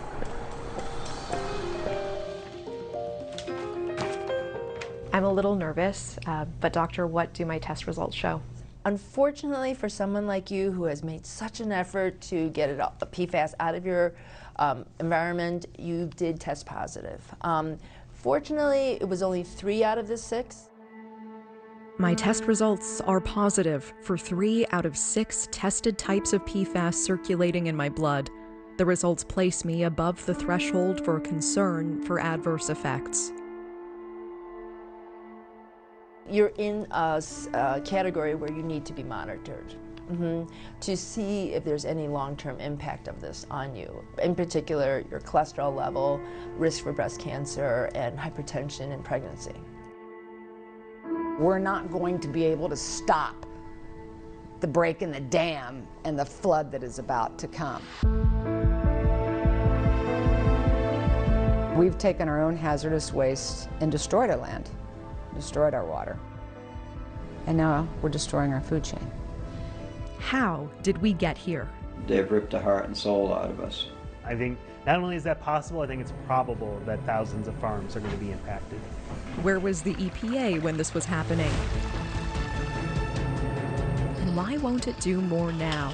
We went to Washington to ask when we come back.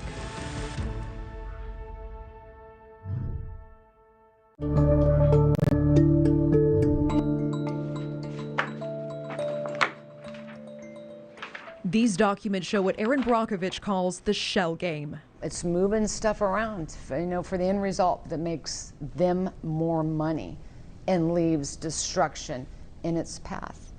So we have in front of us here a large stack of documents that come from the chemical companies themselves, documenting what they knew about PFAS chemicals, their harm to people and harm to the environment. What they knew and yet did not tell us. Exactly. Most of this was secret, just kept in chemical industry files, right, until various lawsuits forced them to disclose it.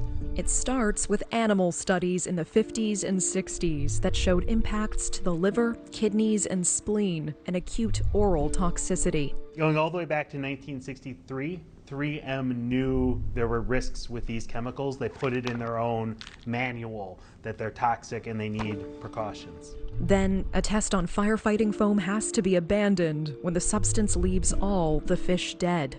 Then PFAS in food packaging, impacting the livers of dogs. And in the 70s, the first indication that PFAS already flowed in the blood of Americans. So this is really interesting. This is in 1975, the first time that a scientist is alerting 3M, hey, we're in just regular Americans' blood, we are finding levels of PFAS. Why might that be? Right, exactly. So this was just, unrelated to PFAS research per se. It was just scientists looking at chemicals in human blood, found some of these PFAS chemicals and were like, why are these here? What's going on? And what does that mean? So that means that by 1975, the marketplace is already flooded with PFAS to the extent that it could actually show up in an average American's that just blood. Average person already has PFAS in their blood by 1975. In a phone call, a 3M chemist pleads ignorance. Court filings show that 3M soon replicates this in their own studies. Then a letter from their lawyers appears to advise the company to conceal the chemical found in human blood was a type of PFAS. Around this time, DuPont warns 3M about toxic effects of PFAS in our food packaging.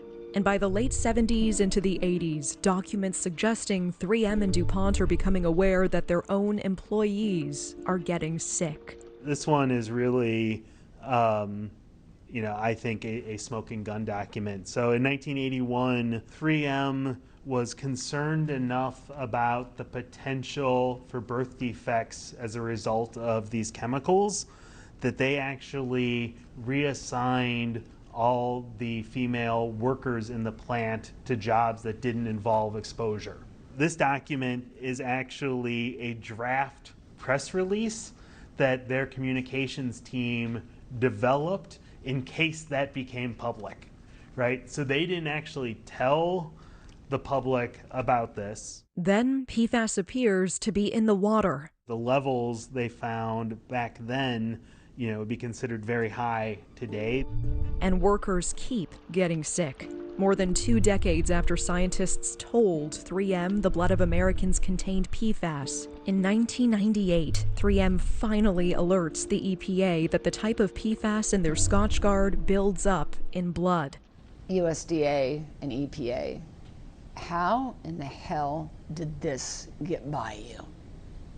It didn't. You knew something. For the sake of money, for lobbying power, you turned a blind eye. In 1999, a whistleblower steps forward. A scientist at 3M steps down and sends a copy of his resignation letter to the EPA. And this letter basically says, you have asked me to try to help identify where the problems with the substance are. We've identified a huge list of concerns. We need to do more research, but management is shutting me down. And I feel ethically like I cannot work at 3M anymore because they are ignoring the science, they're ignoring our requests to do more study. By 2000, 3M agrees to phase out some PFAS in the course of an EPA investigation. According to the 2019 Minnesota Attorney General congressional testimony, at this time, 3M publicly suggests it recently learned PFAS are in human blood, when they'd known since 1975. In 2005 and 2006, the EPA fines DuPont $10.25 million and 3M $1.5 million. Then a major headline in 2023, a multi-billion-dollar federal settlement over PFAS contamination in our nation's tap water, making its way into many U.S. public drinking water systems.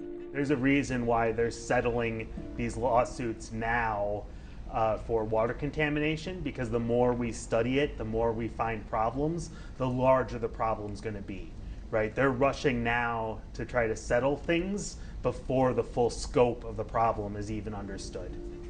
News Nation reached out to 3M and DuPont. 3M said in part, quote, "As the science and technology of PFAS, societal and regulatory expectations, and our expectations of ourselves have evolved, so has how we manage PFAS. In December 2022, 3M announced we will exit all PFAS manufacturing and work to discontinue the use of PFAS across our product portfolio by the end of 2025.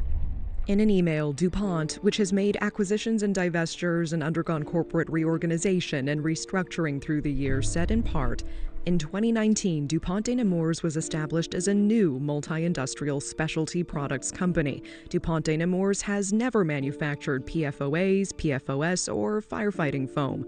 Further, though not a PFAS commodity chemical manufacturer, DuPont acknowledged using select PFAS compounds within industrial processes pursuant to relevant environmental, health, and safety rules and standards, and only as necessary to impart specific product performance criteria. The EPA still allows sludging to take place in all 50 states without PFAS testing requirements. The chemical industries hid the full extent of the problem from EPA until the late 90s, right? But starting in the late 90s, EPA had all the information, and they've done very little. What could the EPA do today to put a stop to this? The single biggest thing I think EPA could do today would be to require testing for PFAS before putting sludge on farmland. That sounds like a no-brainer given what we know. It should be a no-brainer. What do you know? What is the EPA? We've set up a system that isn't doing its job and hasn't done its job for decades. We've thought they were, and it's maddening to wake up and realize, wow, you've been asleep at the switch the whole time? They had fair warning. This was going to be a problem. And for political reasons, for lobbying reasons, it got slid under the carpet. And now we've got a real problem. Hey, everybody rolling? Still rolling. In June of 2023, we went to D.C. for an interview with Radhika Fox, then Assistant Administrator for Water at the EPA. The EPA has known that PFAS is potentially hazardous to human health since 1998. Why not take decisive action decades ago? The important thing is we're taking action now. We're taking swift action under the President's leadership. What would you say to Americans who say it's too little too late? I would say I understand your concerns.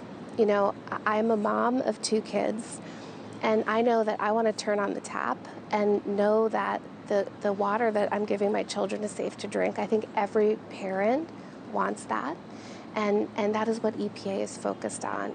We know the biosolid sludge is still spread in 49 out of 50 states currently on some of our most valuable farmland. Why is this still happening? Well, land application of biosolids is one of the critical uses of biosolids from the treatment plants that are treating our wastewater.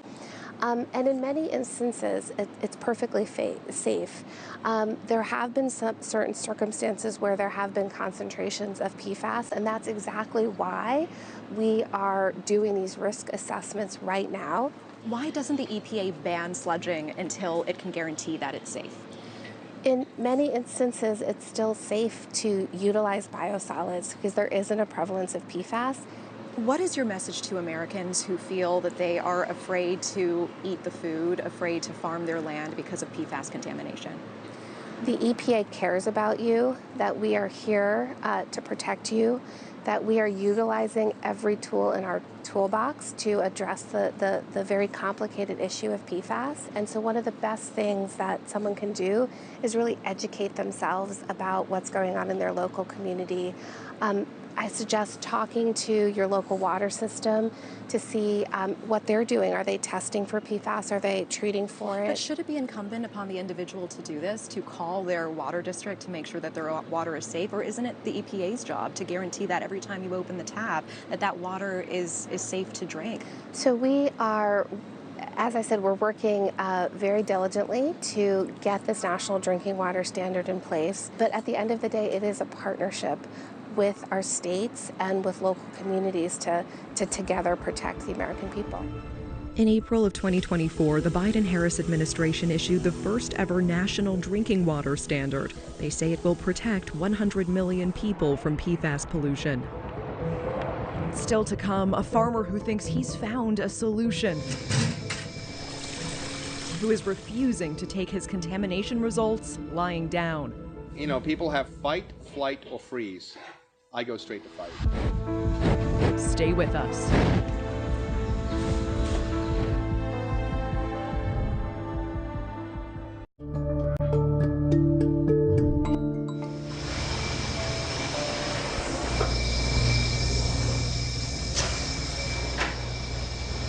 Here you can see PFAS tested. A celebration is underway at Misty Brook Farm. After 11 long months of contamination, this milk is finally being sold again.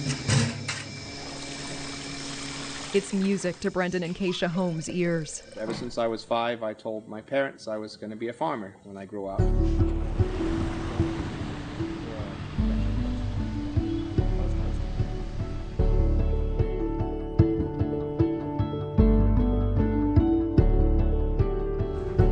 You're my friend, aren't you?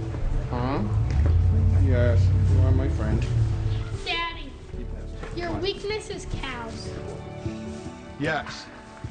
For Brendan and Keisha, honesty and trust is what made them choose this land from the moment they asked the previous owner how to get in to see the place. I said, hey, is there a key to the house? He's like, key to the house? It's like, I haven't locked that since I built it. I'm like, all right, that's the place I want to live. So everything was on the line in terms of the success of this place. When we moved up here, it was do or die. We were either going to go bankrupt or make it work. In year one, their farm grossed about $15,000. By 2021, it grossed $2 million and employed 13. That must have been a good feeling. It's a good feeling. It's a milestone. My goal in life is to leave the piece of land that I am farming in better shape than I got it. And if I wanted to make money, I wouldn't have gotten into dairy farming. Maybe I'd have gone and worked for DuPont. But money, I don't care about money. I care about quality and integrity.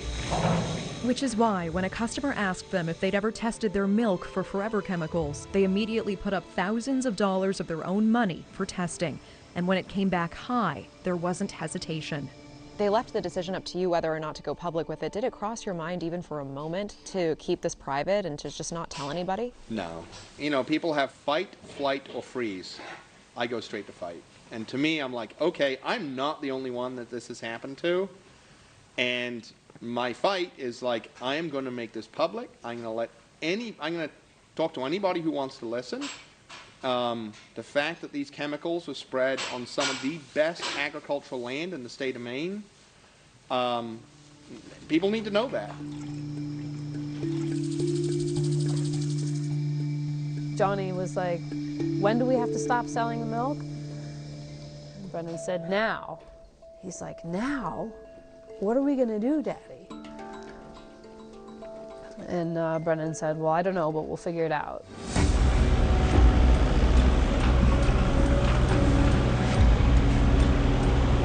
The first days, weeks, months, we called it firefighting. we were definitely in a survival mode. Testing revealed their cows had become contaminated from someone else's sludged farm. The tainted feed for their cows was grown in Kentucky. We are not responsible necessarily for how it happened, how the sludge was spread 20 or 30 years ago that contaminated the soils where the feed came from, but we are responsible for how we move forward. We dumped 26,000 gallons of milk. It's demoralizing. Mothers would call up saying that they would buy like 5 gallons of our milk to feed their like 2-year-old, and was that 2-year-old going to be okay? You know, like, we pride ourselves on producing milk that mothers can feed their children, and then have them call us up and be like, is my kid going to be okay because they drank your milk? And it wasn't anything we knowingly did. Their own family's blood work also tested high for forever chemicals. Brendan and Keisha found themselves putting it all on the line again. We borrowed the money and we bought 50 cows that were uncontaminated, $73,000 we borrowed for a new herd. Finally, after 11 months, thousands in loans and testing, thousands of gallons dumped, making sure every ounce of feed and water was untainted, enough time passed that all of their cows came back clean. Their milk is now at non-detect levels of PFAS, and sales have resumed. Cream separating going on in here. This weighs about 90 pounds. They don't have to, they choose to put this sticker on their milk. They want the public to ask questions. Brendan says he knows PFAS contamination has a way of coming back. He worries that another farm's contaminated feed could taint his herd all over again. The drought's the thing that keeps me up at night, because in 2016 we had a severe drought. I had to buy 5 tractor-trailer loads of feed from Pennsylvania. I can't verify what soil that feed from Pennsylvania came off of, and I would be rolling the dice.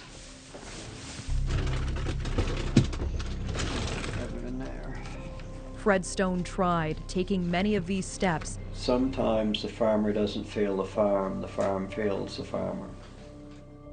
The USDA paid him out $65,000 for the cows he had to kill.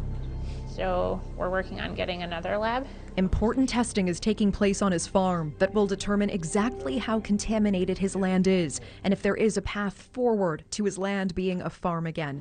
Who is next? Yeah, I think a summer calf, and then we can do one of these guys, and then Cloudy's baby, and then the little baby. Ready? You know, people pay big money to get their ears pierced, just so you know. You ready for blood drawing? Try. Yeah, we'll try that too. Okay.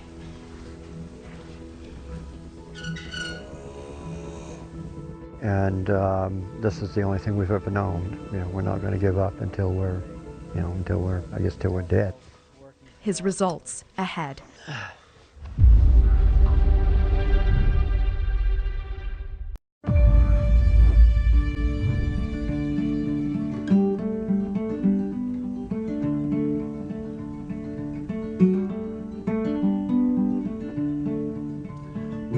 can be here for one more year.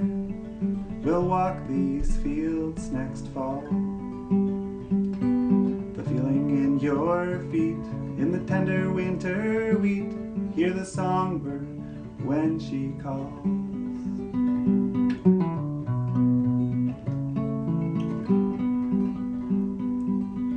Hope falls with each pass of the blade, but it'll rise again as bread from the sourdough you made.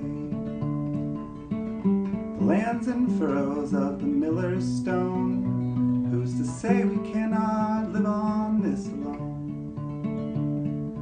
We can be here for one more year.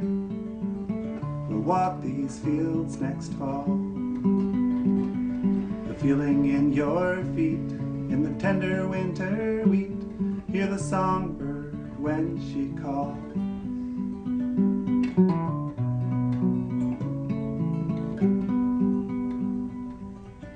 Now mayflies rise above a spring-fed stream. There are ripples on the water that you might never see. How does it feel to look out on this land and to know that so much of it is contaminated? It really hurts. Some of my best cropland. I learned how to rake hay on those fields when I was yay tall. There's been a lot of bloodshed on this farm. I cast my line on a baited hook, as if to capture all the chances that we took.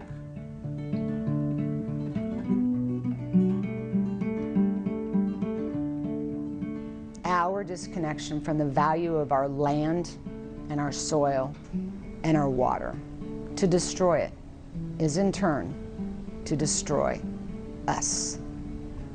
We are better than that. And I do believe it will be the farmers, it will be the people, it will be those who have been damaged, which will be a lot of us, are going to stand up and we're going to speak up. 'Cause we can be here for one more year. We'll walk these fields next fall. The feeling in your feet, in the tender winter wheat. Hear the songbird when she calls. Hear the songbird when she calls.